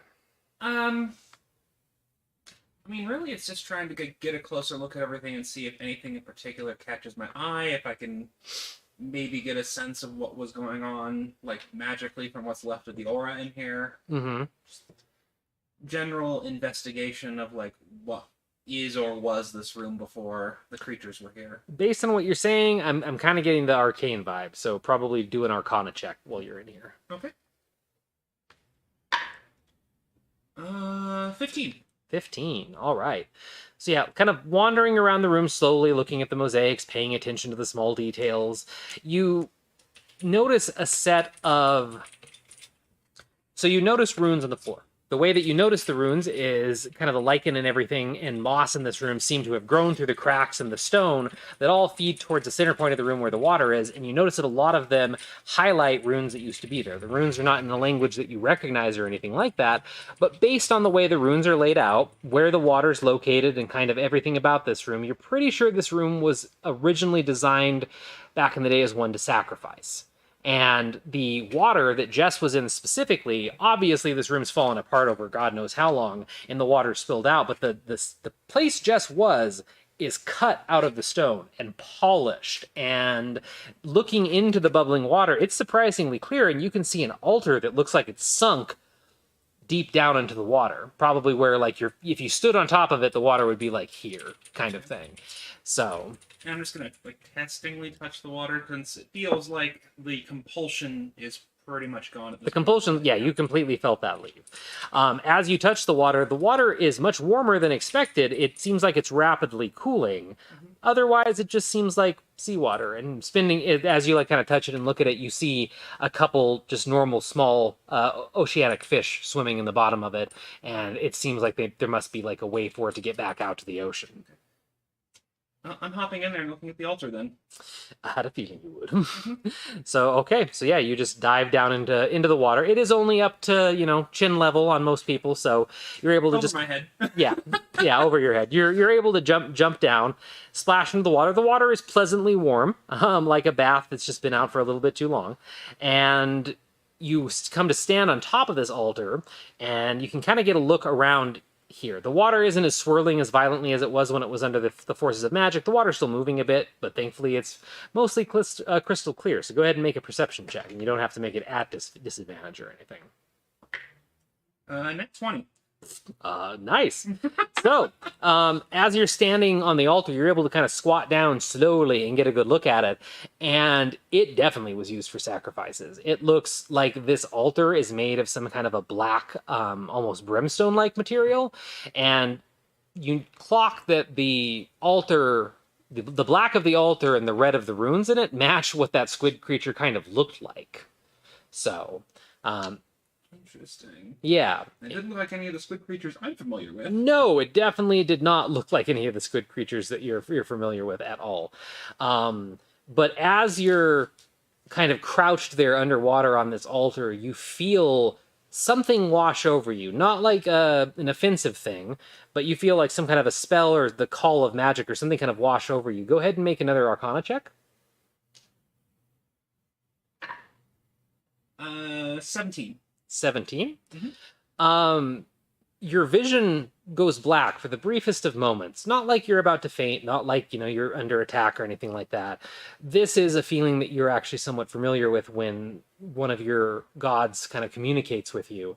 Usually you're doing a ritual to speak to them when this happens, but at this time it just kind of happens out of nowhere, and you feel that feeling of being, in the depths of the ocean communicating with your gods, and you just feel all of them in unison sort of say, "Leave now." And then your vision returns. And on that note, while everybody thinks about that, we're going to go ahead and take our break. So we're going to go ahead and take a quick 10, 15-minute break at most. We will be right back and pick up our adventure from there. Something that we like to do here on Prismatic Dragonfly, though, is we like to leave our microphones on during the break, so all we do is shut the cameras off for a few minutes so everybody can go get snacks, refresh themselves, walk around, stretch their legs, stuff like that. So we will still be on microphone if you want to chat with us, talk about RageCon here in Northern Nevada and how you should come out and hang out with us, or you can hop on our Discord and talk to us and share memes and see all the cool character art. But either way, we're going to take a quick break, and we are going to be back in about 10 minutes or so, so we will see you then, and we're just going to kill the camera, like I said, so we'll And we keep did talking. get raided just a few We did get raided. Well, thank you, Raiders, for swinging by and saying hi to us. D&D, Say what? Aldrith, D&D. Aldrith D&D, thank you so much for rating us, guys. Our name is Prismatic Dragonfly Tavern. We are a D&D 5e actual play stream. It's part of Mythical Family. Mythical Family is a group here in Reno, Nevada that likes to create diverse, inclusive spaces for gamers of all types. And we are in the middle of our weekly episode of Prismatic Dragonfly Tavern. Our amazing group just finished slaying a lair of drowners and saving someone they've been looking for a while by the name of Jess Wren, a sailor that lost her crew, and she's the only survivor of, and they just managed to save her. We're also talking a whole bunch this episode about RageCon, which is a big TTRPG board game convention happening here in Reno/Sparks, Nevada, at the end of June, beginning of July. So if that's something that you're interested in, you should check out some of the links in our socials. Come hop over to our Discord and say hi, or just hang out with us and chat, because as Zig said on our break, we like to leave microphones live. So we're going to leave these live. We're going to shut the camera off. We'll be back in just a minute, but please feel free to hang out and talk with us. Thank you. That was a good battle. Say what? That was a good battle. You Oh. can tell we've gotten a few levels since the last time we did like a big fight. You have. Yeah.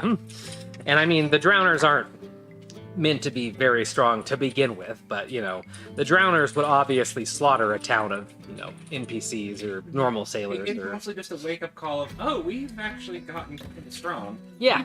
Yeah. Definitely have a bit more power to you guys than last time that you fought, which was... I mean, the last real fight that you had was the Hag. I mean, you did have the stuff at the... lots of like little quick combat encounters. you but had- a lot of it's been. You had like, stuff at, like, the assassination and everything. yeah, but that's... it's been like doing an objective stuff, not Yeah. like getting in a protracted fight. Yeah. Cass is much happier. She has reached some catharsis. Oh, man. Moonbeam. Yeah.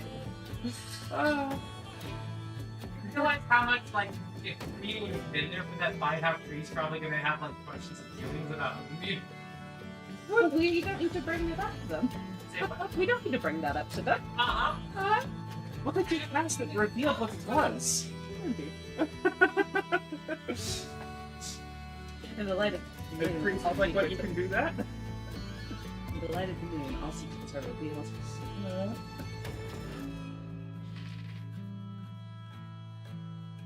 Like an elf machine. You didn't give a name for the goddamn fish spirit. I think we have one. Yes, like an in-setting name, not what we call it in chat. So that couldn't be. You're just like, Al the fish. And Eno is a traditional ending of the last name in your village. Italian.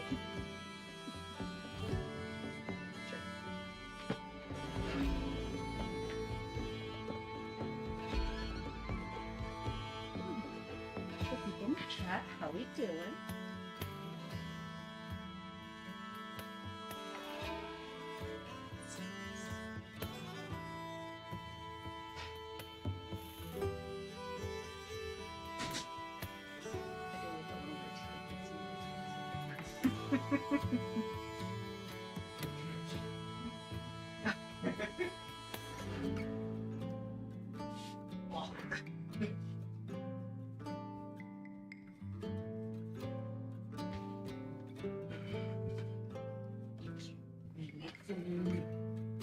Dan Tufa. By Tufa. Let's Tufa.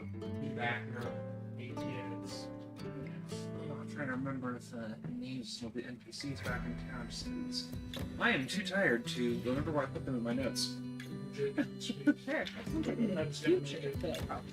D&D adversary. Yes, but it's a very near future health problem. This one. Special. I did. Reroll check.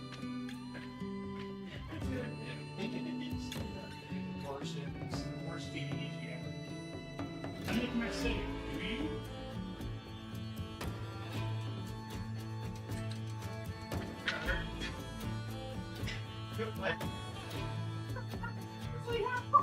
It's like standing staring in my. You read something that are not that horrible flavor that are different things you can rely on? Realize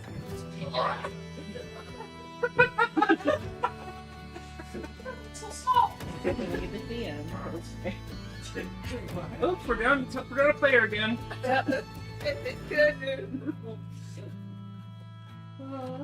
Just make him wish he was dead. So the DM is not corruption.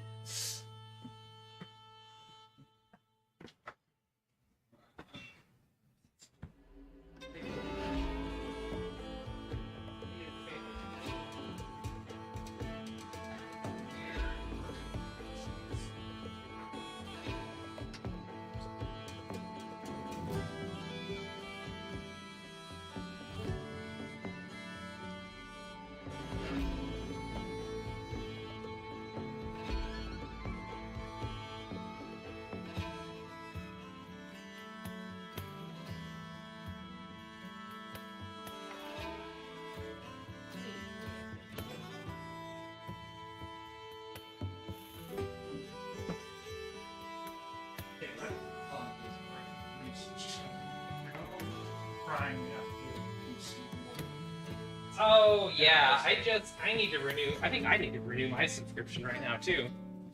Well, it just cracked me up. I wasn't watching it. And I went to use one of our own mojos. It's like, Oh. you can use those if you subscribe. I'm And you're just "Wait like, a minute." X, do you know who I am? Oh, Aldrith, your question. Who's our favorite NPCs? I'm missing one person right now, but we still go through. Yeah, it's still you can still answer the who's question. your favorite? Who's Dan? who's my favorite NPC? Yeah. That's tough because one of my favorite NPCs you haven't met yet, which is Peppermint, and you haven't met Peppermint. Aw, Peppermint. But Peppermint's a dragonkin that I'm super excited for all of you to meet, who you'll most likely meet in Quandir when you get there. But after that, my favorite NPC, I mean, it's a gimme, so it's really hard to say, but it's not like a fun, interesting answer, at least for the players, but my favorite NPC is probably Skalea, because I've had that character in my life for over 22 years at this point, and yeah, she's over 22 years old, which is kind of terrifying to think about. That's Hey, your original character sheet can drink now.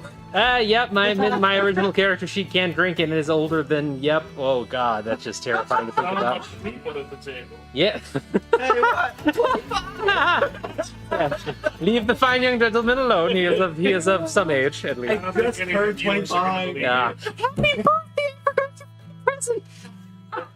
It's your birthday? It was on Monday. God damn it! I forgot my purse. I forgot your present. You I can... received no Very notification. scatterbrained today. Yes, very scatterbrained. Oh, I'm sorry, Ray, Well, but happy happy belated birthday. Thank you. But yes, Skalea is my favorite. She's a blue-haired high elf that I played when I was a very, very wee teen on Neverwinter Nights, the old PC game back in the day, and she is currently in the campaign. She was only going to show up for a limited amount of time, but ended up getting stuck with the party for a little while. So For a little while. for a little while. They're getting there. Oh! Apparently she's stuck with him for a long time. We'll see. We'll see if Vander. I mean, Vander's barely made it this far just due to luck and being accidentally handsome. He's very... Not accidentally handsome, accidentally charming. He's a himbo. He is a himbo in the best possible way. But those are mine, so I answered the question. Signa's also my favorite. Oh, flatter. Luck and flirting, yeah. Mhm. The flirting was the lucky part. Yes. He did not do it on purpose. And Yeah. when he did, he fumbled. Yeah. But it worked out. Yeah. It was still pretty hilarious just how well he lucked into being flirty though. That was funny as hell.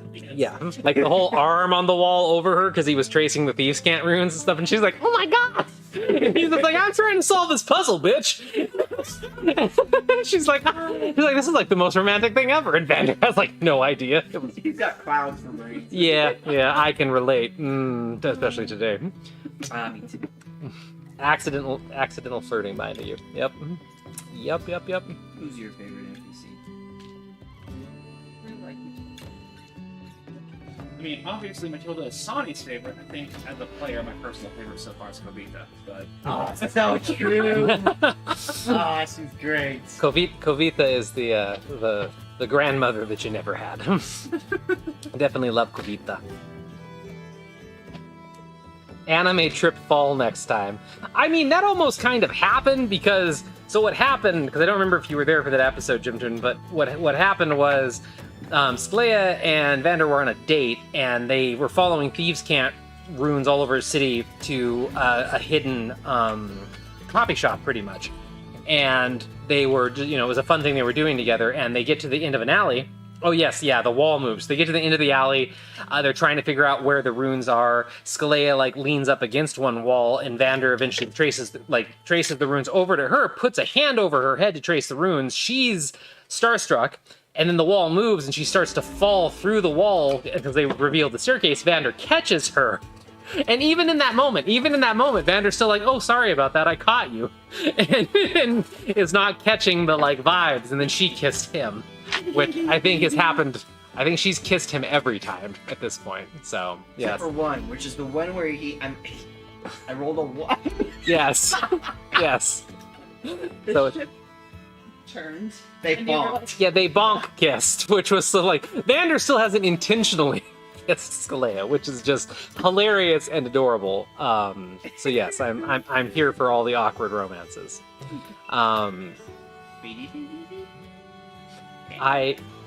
I'm heavily partial to the room night. Oh, He is cool.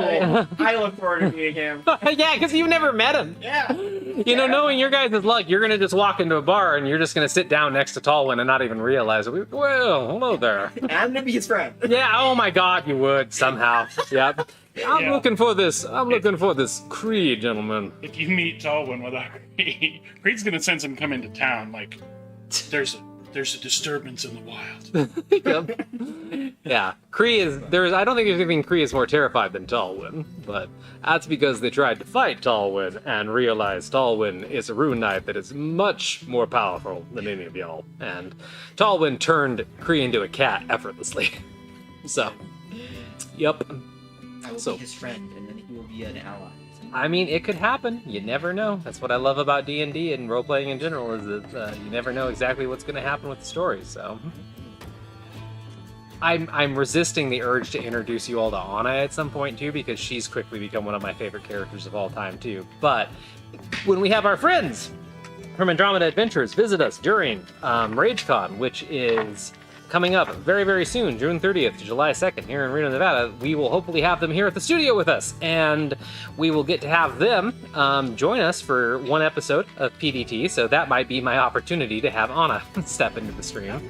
And that's the character with orange hair, Anais Clementine, my Inquisitor from Indara, the Second Age, which is one of the streams that Andromeda Adventures puts on, and that is weekly Thursdays at 6:30 p.m. PST, if you want to catch an episode of that. And some of those awesome cast members are in the chat with us right now as well, and I love them to death. And you all get to meet them during RageCon.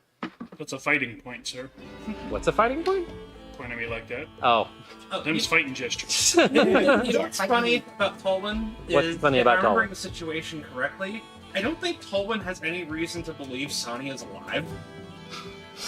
No, yeah.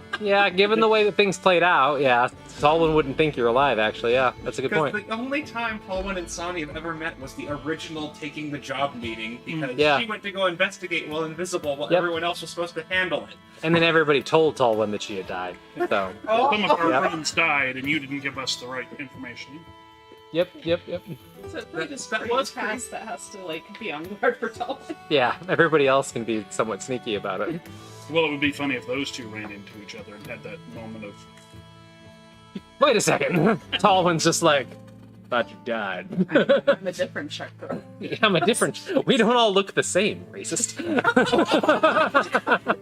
So he looks the same. it's the same person. We don't all look alike. No, but you look like you. Yeah, I like that comeback. I'll have to remember that. But yeah, hopefully we get Andromeda Adventures here, and we'll have at least 3, if not 4 people playing. Probably 3, maybe 4. But we'll have a crossover with the 2 streams, so we'll have them here for a fun episode. So either do an episode of PDT with them crossing over, which I think is most likely, or we'll do a one-shot or something. But I think it would be kind of more fun to have it actually be a crossover stream. So we'll find a way to make it happen. Myself and the DM of that stream, Frosty, and we'll do a crossover. So Switch DMs. say what? Switch DMs. At the break. I actually, that's spoiling my stuff, Ray. But yeah, I was thinking that Frosty and I could like switch DM spots, or there's lots of different ways to bring them over. But you'd most likely get to meet Magnar, James's character. You'd get to meet Hadrian, Nick's character. Frosty, I don't know what NPC or character they would bring you over, because she's normally the DM. And I would also be dragging Anais over forcibly as a plot point, so she'd get to say hi to everybody. So, I yeah. don't know how much of it will be streamed, but we definitely need to game with them over here. Yes. I think James wanted to play Dread, so we may need to make that. We might do a Dread game. We should Yeah. answer. I am not. If Jill DeRay gets pulled over to my universe, I can't promise Jill's not going to instantly get killed by. I'll give the players knowledge and they can just kill Jill. So Jill better not come over here. Somebody else can come over here, but not Jill DeRay. Suspicious. Say what? I'm suspicious of this now. Of what? Jill DeRay? What's going on here? Oh, the Jill DeRay is the. We can turn the cameras back on. By the way, we'll start here in a second. We'll say hi to everybody as we're talking. But yeah, Jill DeRay is. You guys should check out Andara Second Age on Andromeda Adventures if you like any of what we're talking about. But Jill DeRay is one of the current problem children of the city of Amaris that we're dealing with. They are a very powerful inquisitor in the city, and the city of Amaris is a city that, and this will make all of you laugh for very specific reasons, the city has magical licenses, but it's not... It's a different kind of thing where you do paperwork when you get to the city and you're only supposed to use certain kinds of magic in there. It's not actually magically enforced. But the Inquisitors of Amaris kind of have absolute power in the city, and they can do whatever they want, and they're just magical police for the most part. So he is one of them, and he is a very evil, horrible human being. He vaporized a human in front of one of our party members 2 sessions ago because they were at the wrong place at the wrong time, and he's evil incarnate kind of thing. My character that I'm talking about, Anais Clementine, she's an inquisitor too, but they work in different sections of the city and stuff. So definitely do not like him. Would not feel bad if he died in the slightest. Hopefully he dies next episode on this Thursday. We're in the middle of a fight, so there's a chance Jill could die. It won't go well for my character if he does, but I just want him to die. Giving Jill's a bad name. Say what? Giving Jill's a bad name. My favorite joke. Oh, thanks. Oh, well, this is also Gilles, so very, very different. But yes, let's go ahead and we're going to go ahead and hop back into our stream. If any of our raiders stuck around, thank you for sticking around for the break, and thank you for the question, Aldrith D&D as well. And we're going to go ahead and jump back in. So, Sonny, you just ended up having that vision of your gods telling you in no uncertain terms to leave. And as you process that for a moment, we'll cut back over to Cass and Vander as they make their way back to the room filled with treasure. I say adding the question mark because we know that the items in that room were probably not kept for any monetary value, but they were kept to scry and otherwise remotely influence sailors and other individuals that these drowners have been haunting. But you guys make your way back to the room. Nothing has changed in the short time that you have been gone to take Jess out to the 2 rowboats that are waiting for all of you. As you walk back into the treasure room, remember, it is an incredibly untidy storeroom, several heavy chests scattered across the floor. Sailcloth is all is stacked on the shelves, even though it's rotting sailcloth. It's most likely what they use to make new drowners. And yeah, there's just a bit of everything in there. Ship's figureheads, ship's nameplates, all sorts of things. So what are you looking for? What are you doing in this room? Shiny things. Shiny things. Make a perception check or an investigation check. I can assist. You assist? Yeah. Okay, so advantage.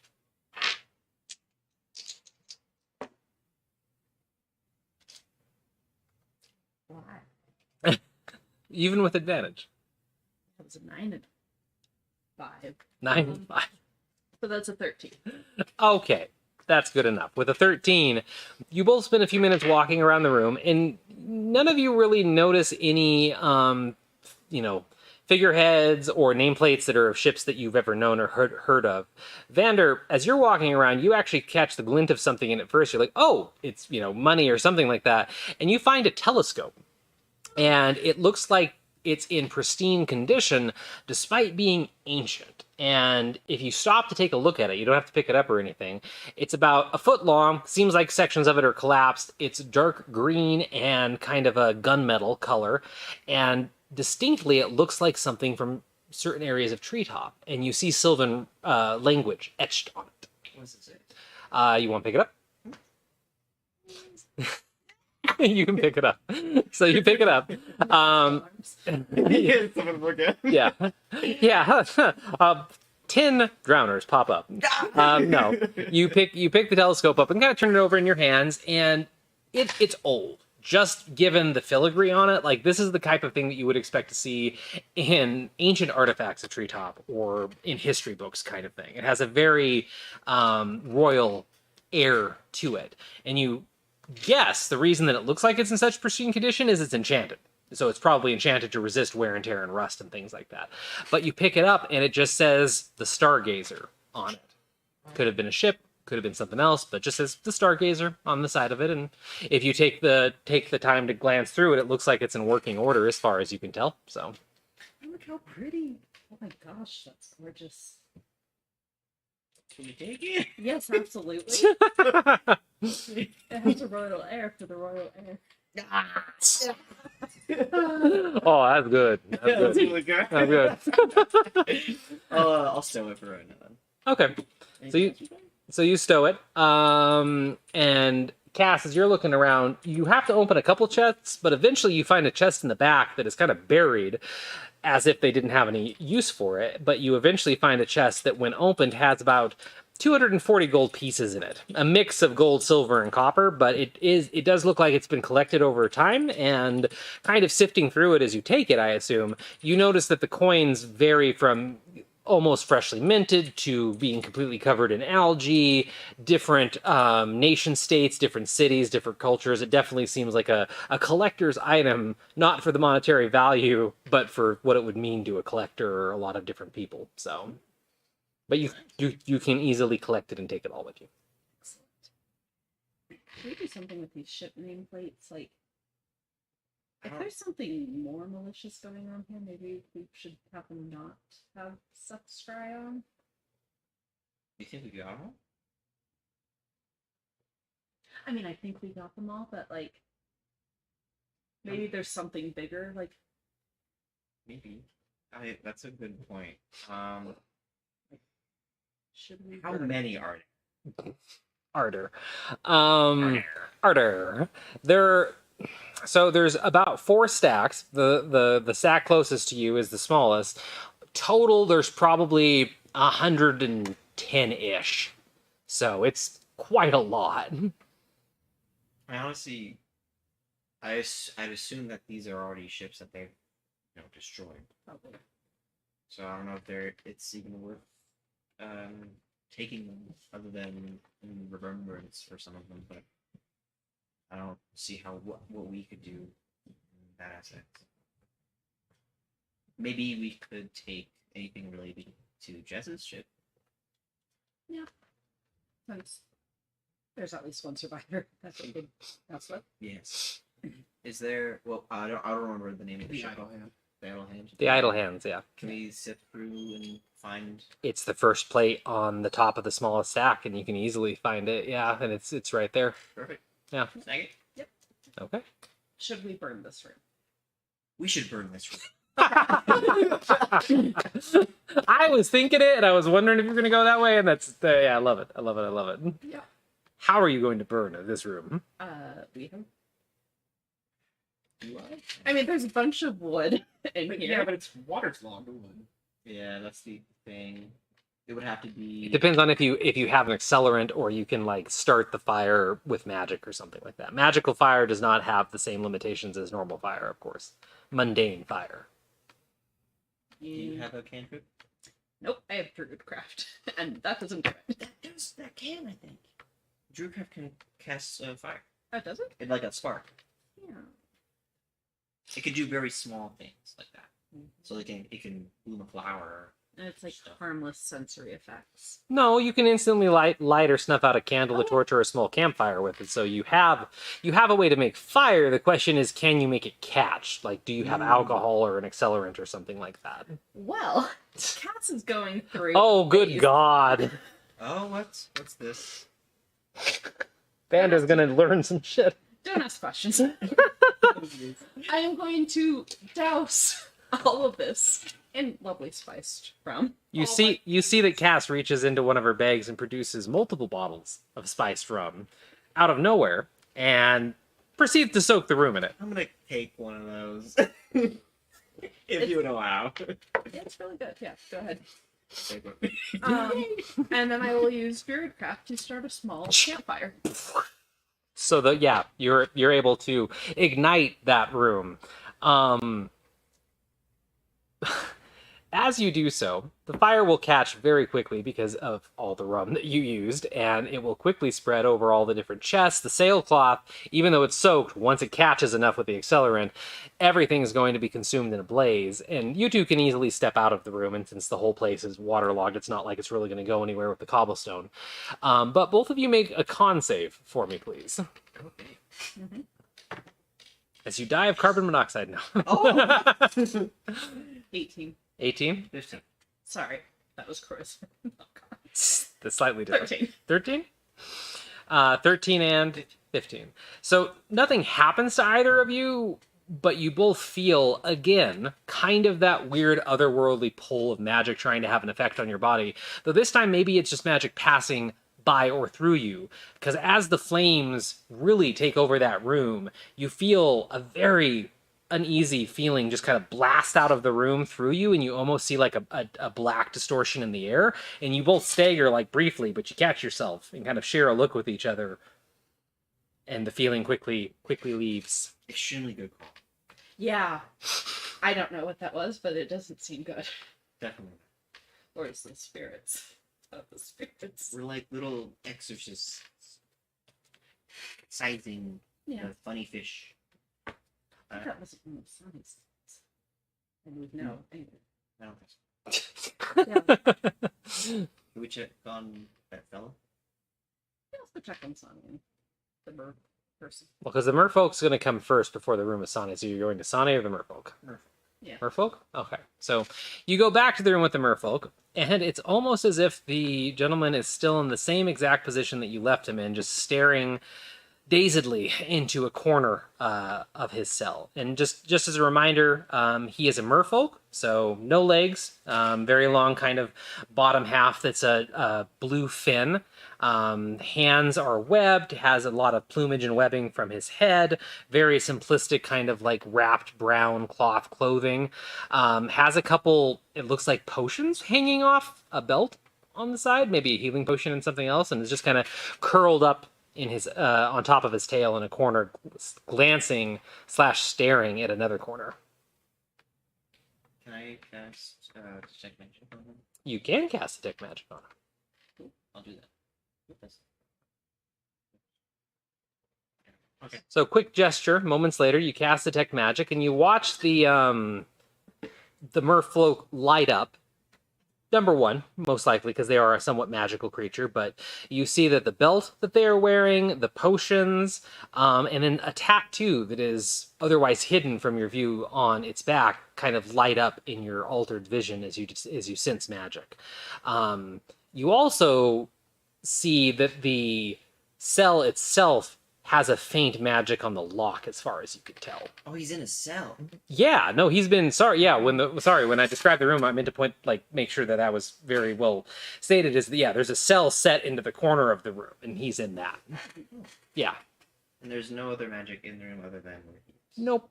I mean, besides you and Cass, which you notice all that stuff, but yeah. Well, I like him. What's the range on detect magic? 30 feet. Okay, yeah, you don't see anything else. Pretty sure 30. Yes. Okay. You covered the room. That's Yes. That's all. Cool. Yeah. Very magic. Can you? Okay. Can you pick a lock? Pick.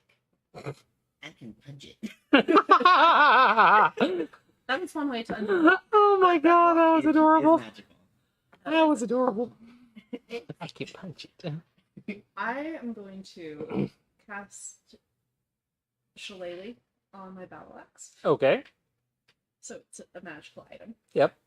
And I'm going to swing at the lock. Okay. Maybe not the lock, because it might be one of those exploding ones. already swinging. Yeah, I think I can take it. Yep. Yep. For me.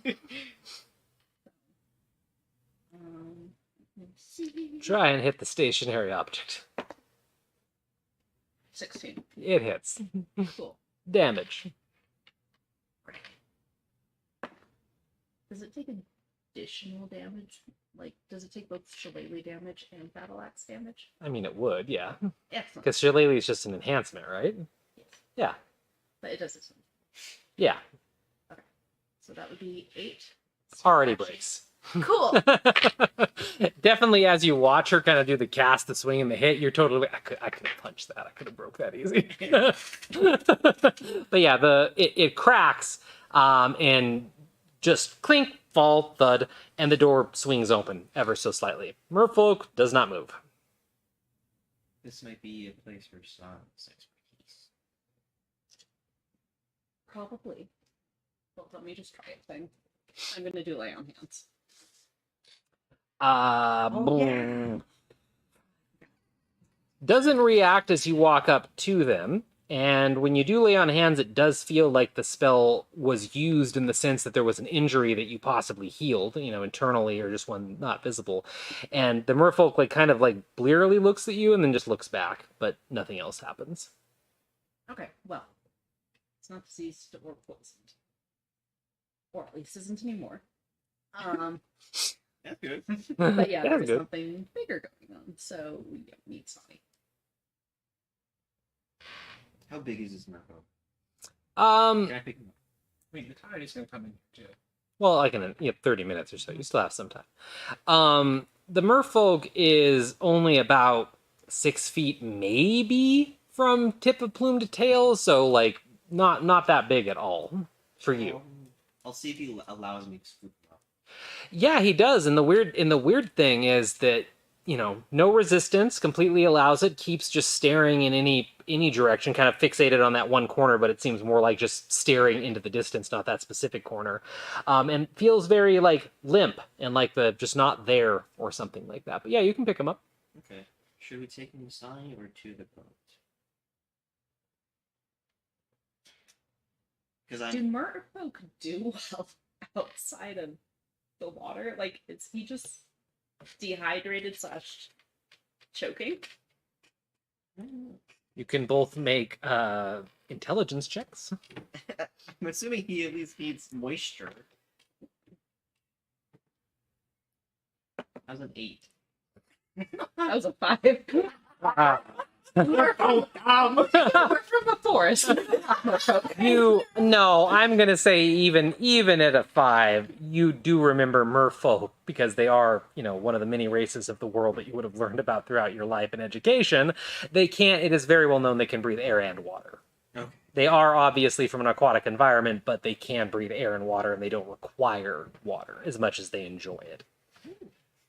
I'm assuming it's just to keep them moist. Well, and the thing is, when you pick him up, his skin is moist. Like, he is in a cave that's been flooded daily because of the tide.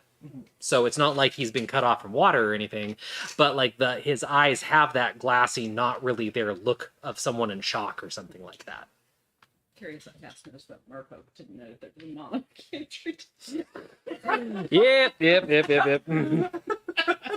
Yeah, so Tiffany. Sonny? Okay. Yeah. Sonny! All right. So, Sonny, before they get there, what have you been doing after you just had that brief vision? What is this thing? I'm just trying to get Like- further answers, but Saying it like in your head to them. No response comes, just kind of an uneasy feeling. Make a religion check.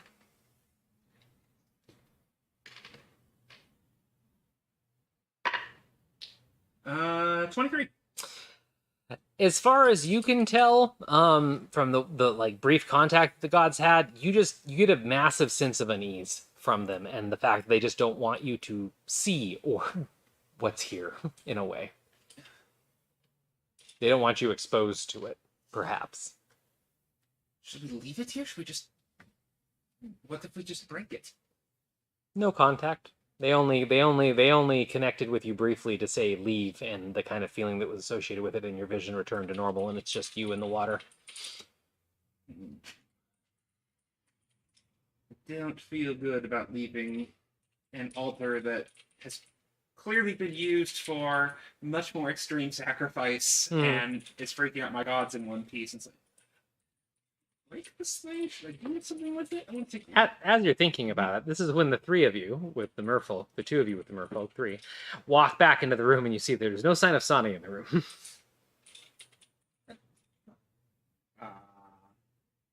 Sonny! You hear them. Climb out of the pool in the center. Oh, hi! Hey. Hi. Went for a refreshing dip. There's something down there. You see dark black smoke kind of pouring into the room behind them. What other smoke? What? Oh, we set the trophy room on Oh. fire. Oh my god. Yeah, Freddie. Oh yeah, the arson. Sorry. I forgot that I did that. See here. There's... Go. Well, no, it's okay for right now. It's There's a- smoke. The smoke isn't that bad, but Sonny doesn't know the source of it, so. Yeah, it's the trophy room. It's fine. It's contained. We closed the door. How much air is in here? Plenty. There's There's open airflow. at least for 30 more minutes. Yeah. Is everything okay down there? There's some kind of altar at the bottom of this. It looks like people were sacrificed to something here. Well, thankfully we got rid of the drowners and we exorcised some evil spirit out of the trophy room. What exercised how? Burning. Yeah, we just set everything on fire.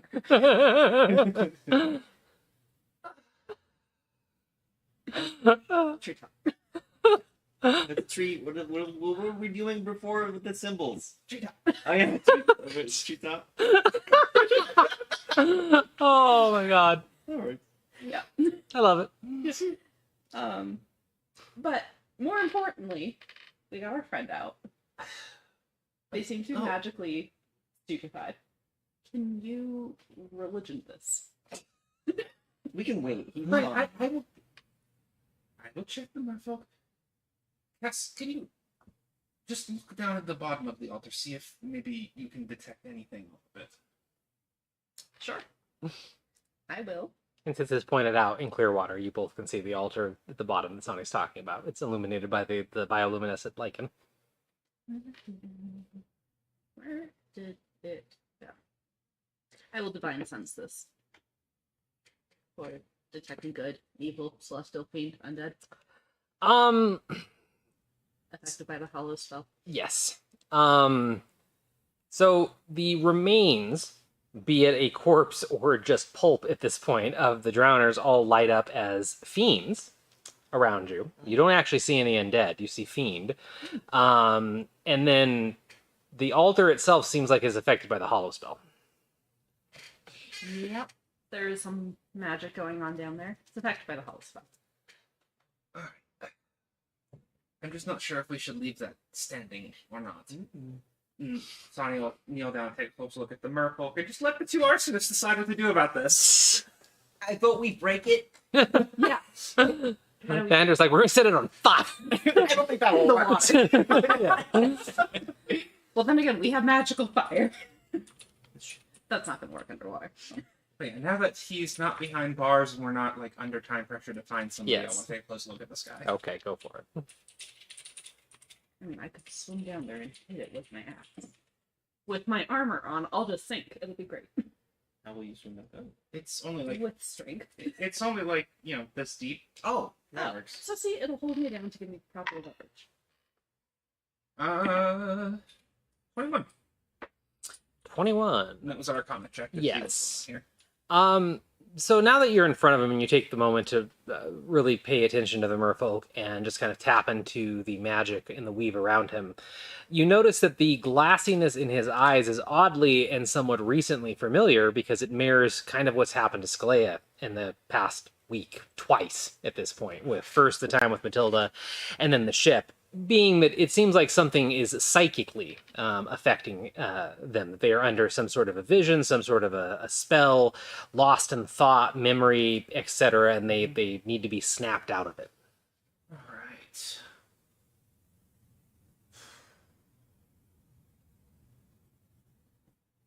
A good way to do that.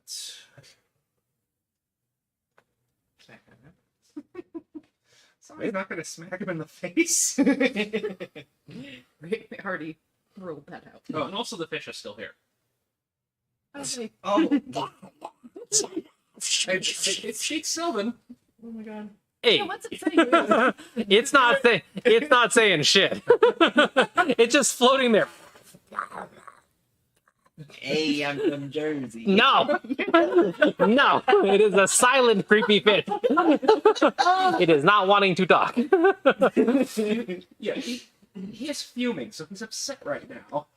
And Sonny summoned an angry New Jersey fish, apparently, with butterfly wings. Oh, Fishindo. No, Alfacino, no. Oh, the pain. Oh my gosh. You should break that thing. Yeah.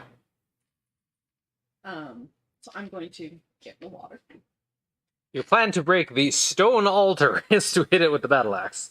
Yes. Okay. A magical battle. Yes, I mean I know it Water. is.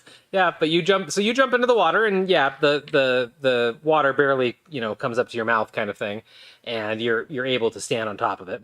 And yeah, you can take a swing with your battle axe.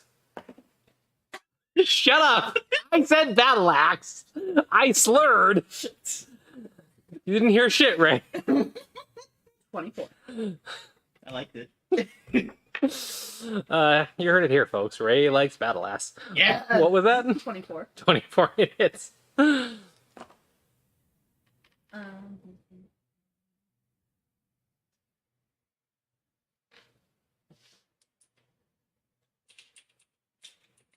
So 16 points of damage. What is the? Oh, go ahead. Bludgeoning and splashing. See, we're all doing it. Sledging damage. I love it. Sludgeoning. Sludgeoning. Oh no. What? So how is your battle axe magical? Remind me. Because it has shillelagh on it. It has shillelagh on it. It does. It's a magical ride. Okay, but it doesn't. It's not a +1 or anything else. It has shillelagh on it. This is where the magic's coming from, right? Mm-hmm. Okay. Perfect. So you take a swing and manage to just drive it very easily down to the water, and thankfully you were kind of right with having the plate to hold you, or the heavy armor to hold you there, and then the battle axe weight carrying itself through the water, and you land a very good hit on the altar. Most likely not due to the battle axe itself doing physical damage, but some more arcane magical interaction. You feel it connect, you probably chipped it, but then you feel a kind of woomph as the top of the altar caves in and violently bubbles and explodes. Roll a con check. You're getting wasted. Oh my god, 19. 19? All right. So you managed to not take any immediate damage, but you both, Sonny's kind of looking at the merfolk. What is Vander doing right now? Just kind of watching? Still holding? Okay, that's what I thought, yeah. So as you're standing there, I kind of pictured as Vander holding the merfolk, Sonny looking, so like you're the one looking at the pool, and you watch Cass go, and then all of a sudden, and a giant plume of water explodes up and out and launches Cass out and onto the ground next to you. And you end up taking 7 points of bludgeoning damage. Are you okay? Yeah, that wasn't a nice landing, but it could have been worse. Did you break it? Yes. Nice. Yeah. And you notice that what was the somewhat still pool of water, even though it had the faint swirl to it, is now bubbling at a very insane rate. The water seems very bright blue, as if it's like, water out on a beach during a sunny day, and the room seems to be quickly filling. Well, we should leave. Time to go. Yes, go. You're coming with us, right? Yes, I'll be right behind you. I mean, I guess we can all still stay if we wanted, but No, we're moving. You all still have, well, you could technically breathe underwater. Nobody actually ever really used that ability, but you still have that. yeah. Guess Sick took the time to do the ritual for all of you, so. But yeah, so are you guys headed right back to the rowboats then? Assuming. Okay. So the water is steadily filling the room, and it will fill it within probably 10 minutes, much faster than the incoming tide. But the water that is spilling out does seem to be fresh and bright and much different than everything that had been in here before.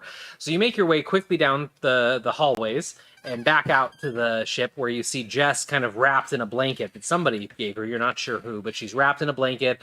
Her hat is on her head off to the side, and she's drinking some concoction that Barnaby ended up giving her from a mug. And Cree is standing there looking nervous as ever, most likely from having to maintain some form of conversation with Barnaby while you've all been gone.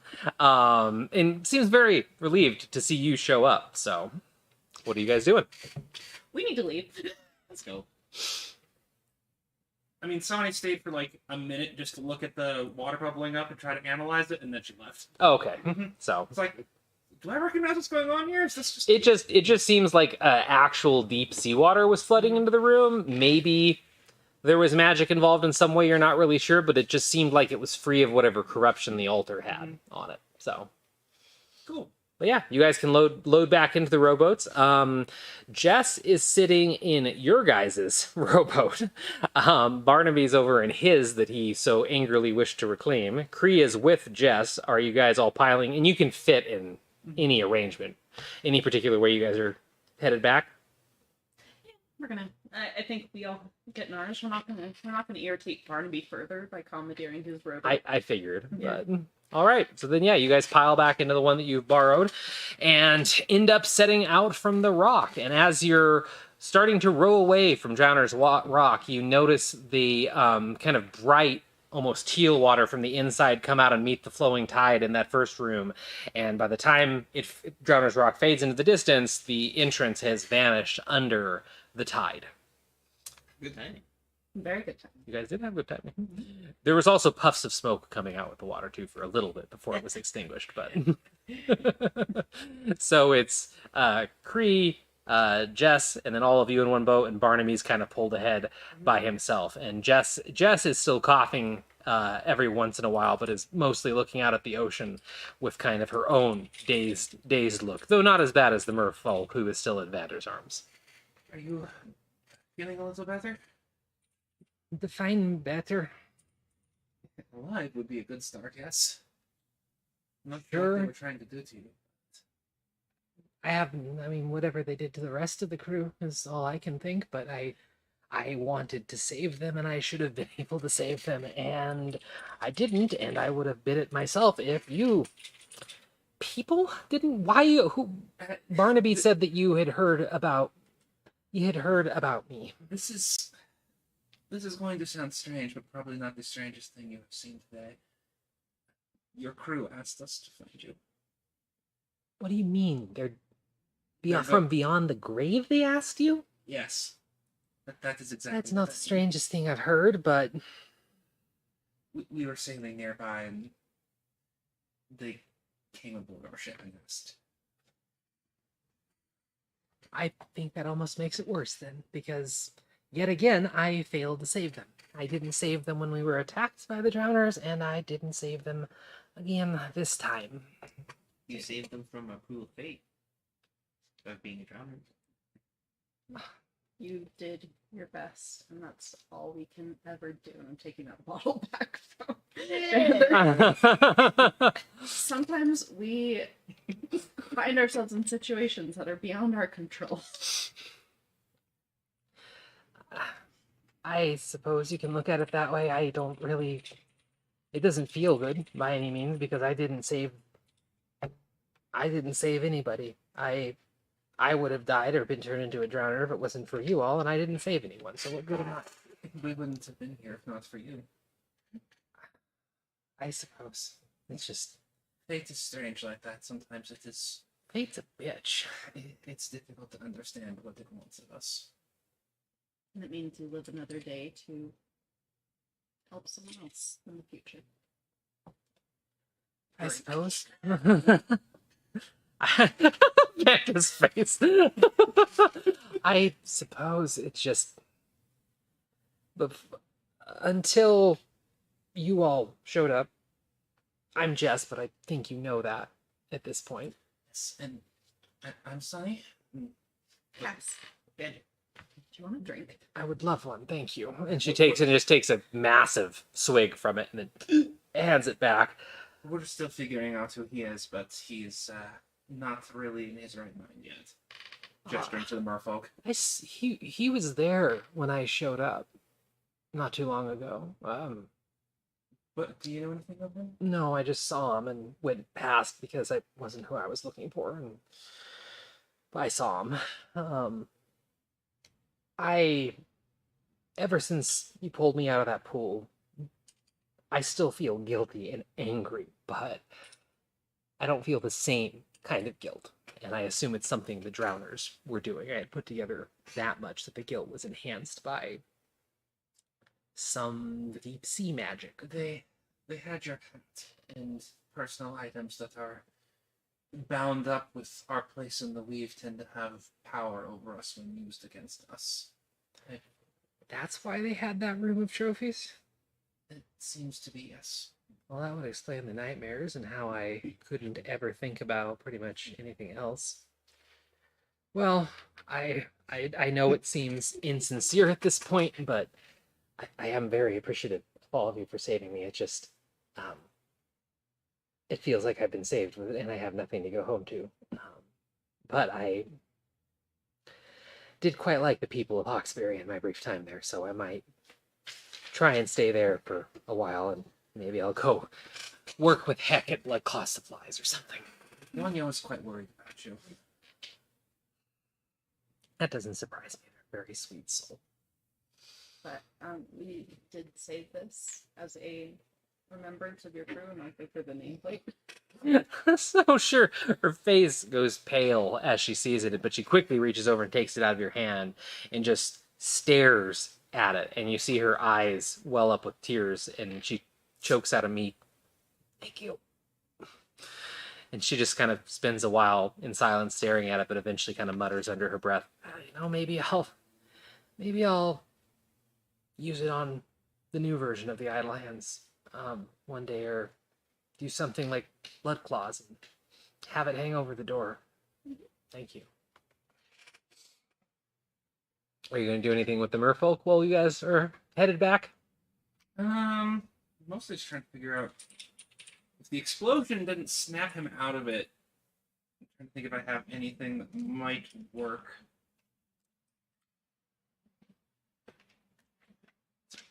External stuff's probably not good.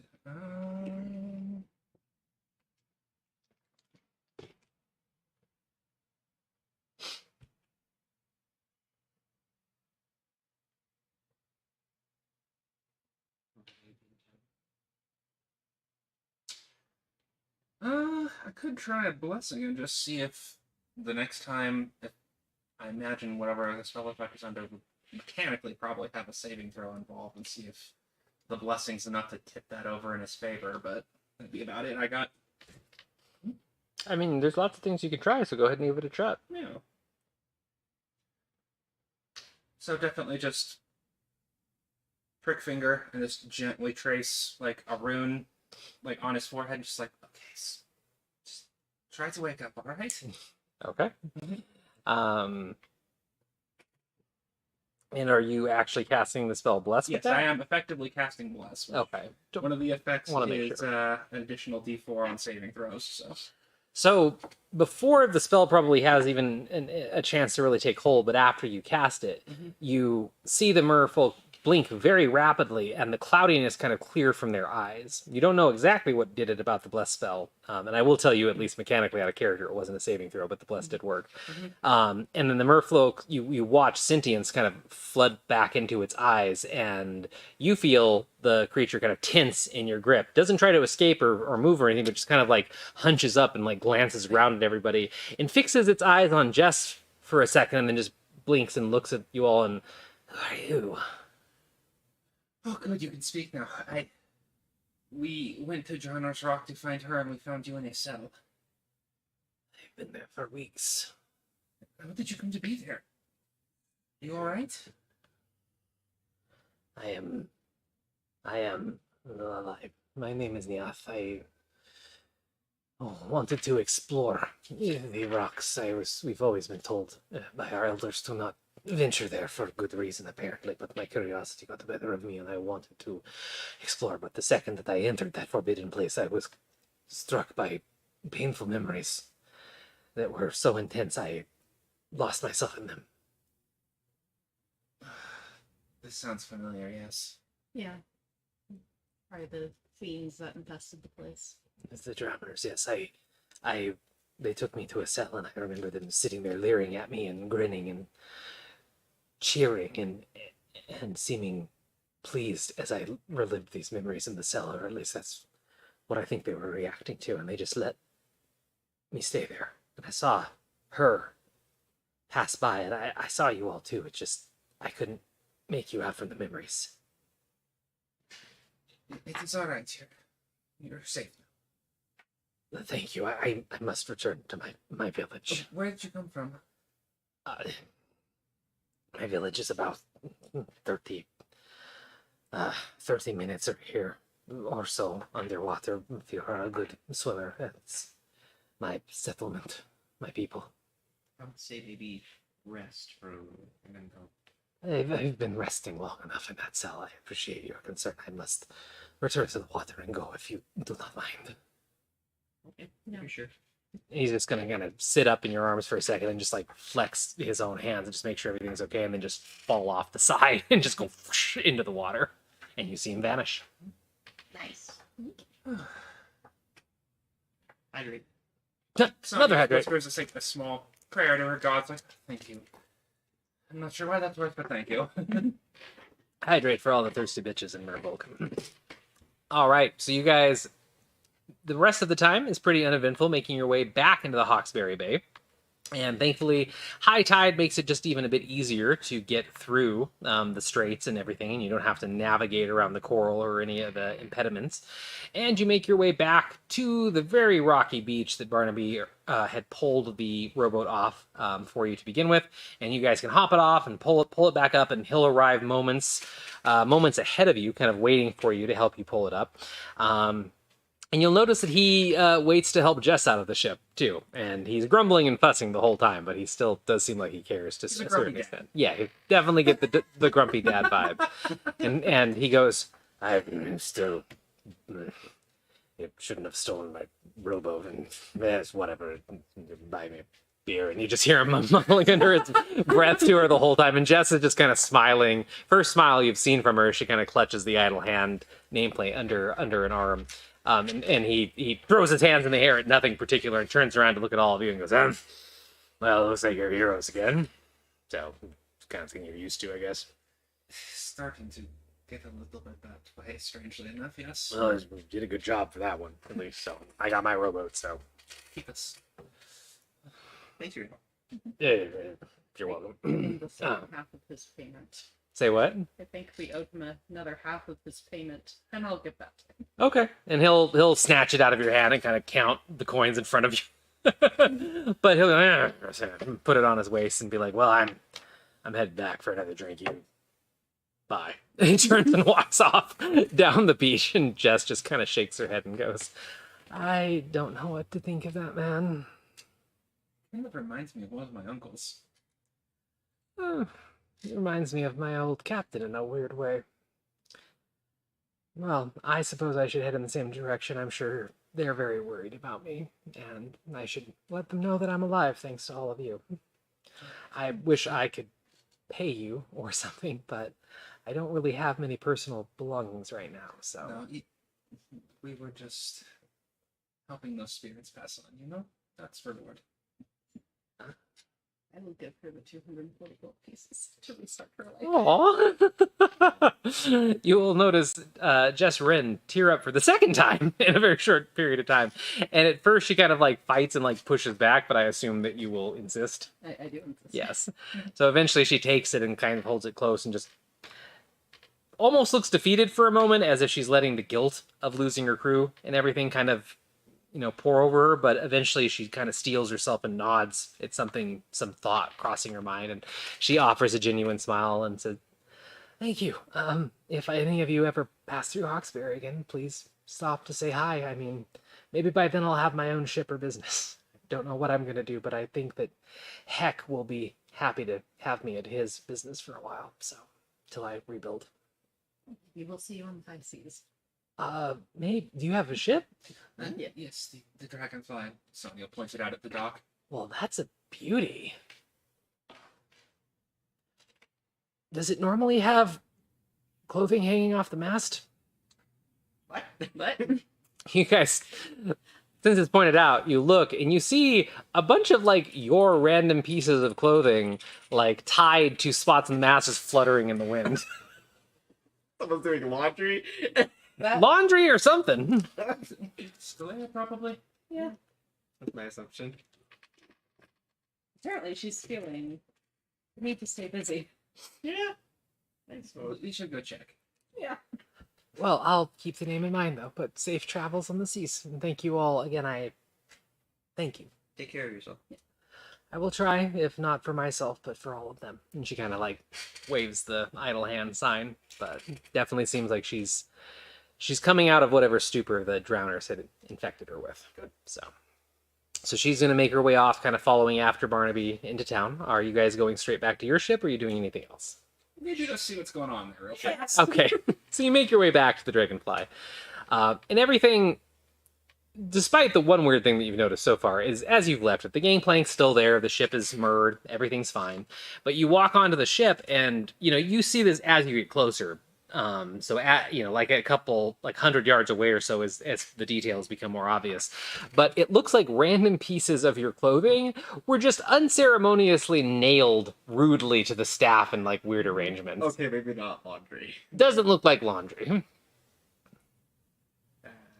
What? But yeah, they're just, it's your clothing. There's like a nail driven into them. You can easily like take them out and stuff. But somebody like nailed up a handful of each of your clothing to the mast, and including Kreese and stuff, who is also very confused by this. I'll start taking the clothes off. I'm gonna go find Skelea. Yeah, she's not on deck. But so you walk down the stairs, come into the belly of the ship. All the doors to the bedrooms are closed, and you don't see her. I'm going to open Vander's room. Okay. You creak the door open, and you see her sleeping on the bed. She's sprawled out, kind of in the way that, you know, somebody like in their private abode, you know, we completely relax and sprawl out kind of thing, and she's passed out. You notice that in one of her nostrils, she has like an actual dressing, like a piece of cotton that's been soaked in something for when she had the bloody nose, and it looks like she has a couple different wrappings on parts of her body that like are medical in some sense. And she seems like she's solidly asleep. She didn't even hear you come down or come into the room. I was just like nudge her a bit and be like, Skelea, honey, you okay? She grumbles. Like apparently there's part of her that's aware of what you're doing, and she kind of rolls over to one of her sides, so her back's towards you, and you hear like a grumble under her breath. But doesn't wake up. I do actually need you to wake up. Another grumble doesn't really seem to wake up. Vander's like, you people need to be more direct. You what? Like, not the hard type, but just like the hey. Okay. You hear a very undignified snort as she wakes up and like jolts and pushes herself up the back of the bed, and she looks at Cass and hi. I take it you haven't been nailing clothing to the mast, have you?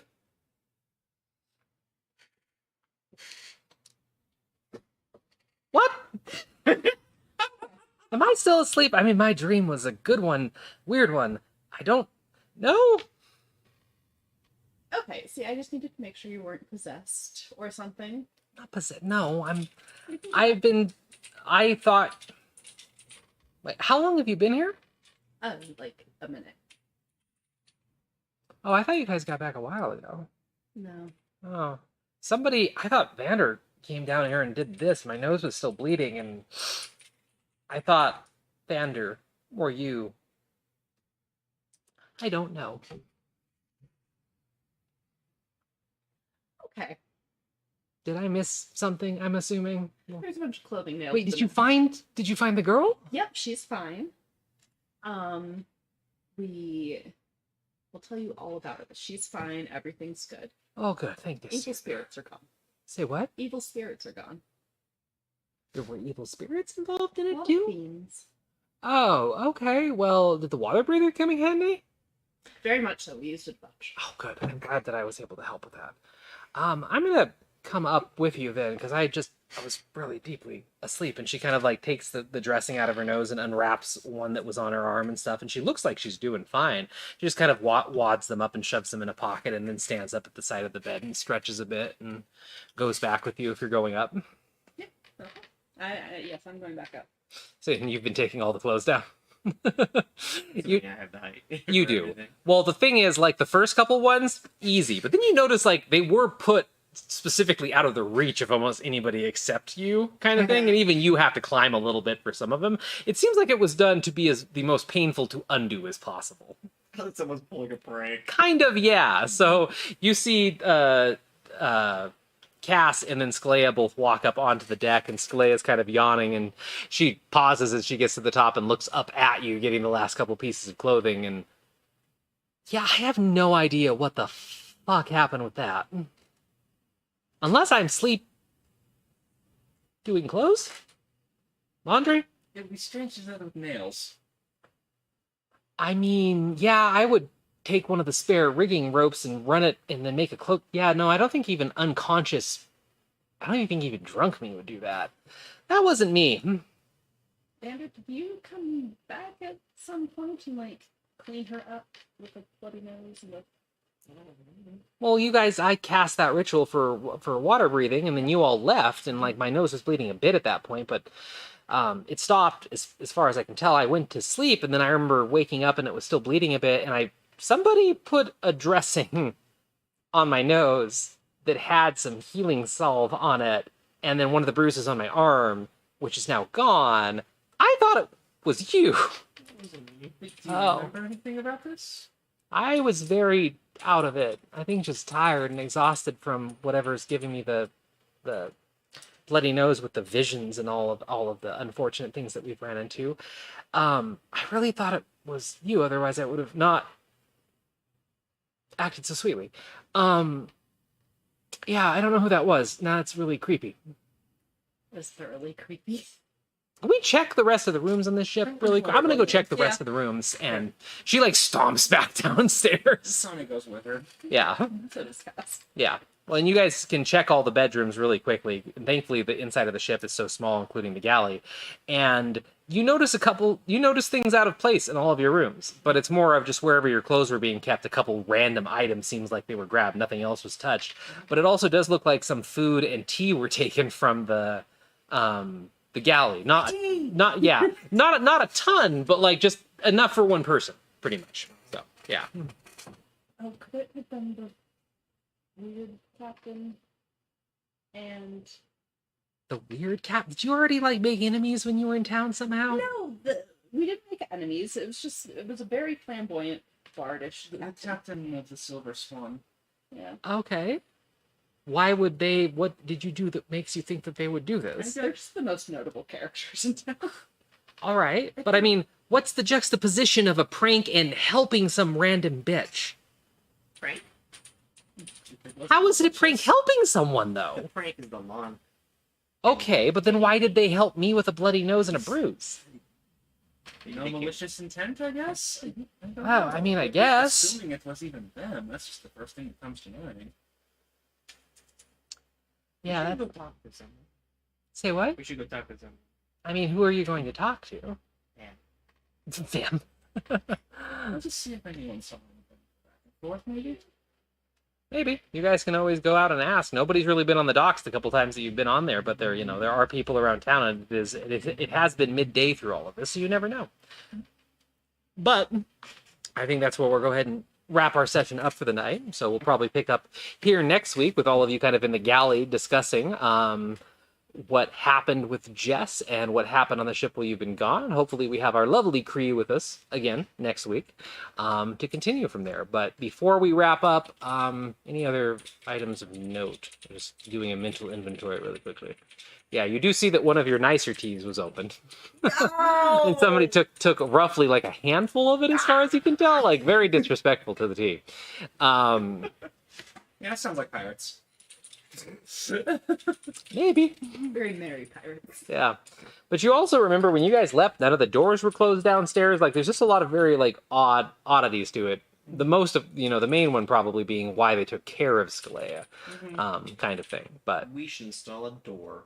you also notice that there was no there's doors on all the rooms, and there is a door leading down. You just never locked any of them. You did notice, I should have pointed this out specifically, but everybody's clothing was nailed up on the mast except Six. So like in your room, your stuff had been opened.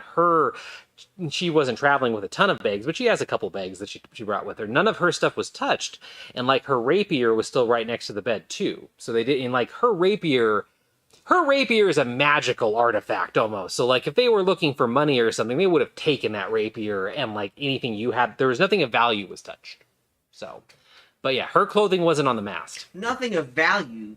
My tea was stolen. Yes, your tea wasn't in the bedroom. That's what I was saying. But yes, your tea was stolen, and it was your nice tea. So Maybe Azig is right. yeah, but you would know. villain arc begins. Yeah, yeah, but you would notice that yourself. That Sick didn't have any clothing on the mask, just your guys's. So Kree's and the three of yours. Okay. Yep. Well, it looks like we're raiding someone. Oh, we're raiding someone. We're getting ready to raid someone, I assume. Yeah, one more time. Okay, but yeah, Yeah, Joe. Wait. Nothing. Joe's connecting dots that you aren't, and sent me a message about it. No worries about it. I saw it on the. I saw it on the. Oh no, meeting. no. That- There's stuff being shared in private. If Yeah. Oh. Yeah. you're Yeah. curious about my. We'll talk. But yeah, so as sorry, I have the giggles. Now, you're all standing in the galley with Cree. Hopefully we'll pick up here next week. Scalea, after going through the room and noticing kind of the tea's gone and stuff, she wanders over and just leans against you. And you notice that she still is a little warm and definitely still seems a bit under the weather from whatever happened with that. But otherwise, she's fine. So, Give her a yeah. hug. And she hugs you back. And seems very just disturbed at the moment with the whole incident. But we're going to go ahead and wrap up the stream there. Thank you, everybody, for coming out and joining us tonight on the Prismatic Dragonfly Tavern. Hopefully we are back next week for our next episode, Sunday at 7 p.m. PST. In the meantime, if you want to check out some other awesome streams, Indara's The Second Age is going to be streaming this upcoming Thursday before our next stream, and they are going to be on at 6:30 PST. And I'll be over there with some of the awesome people that have been in chat tonight. Last minute things as we kind of wrap up. Reminder, RageCon. Go check out RageCon if you can make it to the Northern Nevada area or you live here at the end of June 30th to July 2nd for an awesome convention that's a ton of TTRPG and board game goodness. The cool thing about this convention is that you can go, once you buy your ticket, you can go onto their platform and you can sign up for people's games, because the whole thing is people show up to run games. So people can run a one shot of a Pathfinder module with 4 spots in it, and whoever gets there first on the website after they buy their ticket can sign up for it, and that's something you go and do at the con. And you can do this for card games, TTRPGs, board games, all kinds of stuff. There's also a bunch of panels. We'll be running some panels, and you can sign up to come sit and listen to us and talk with us on these different panels that we're running. What's the full name of the one that we're doing? I can't remember the exact way. Oh, what did I? It was like diversity in gaming.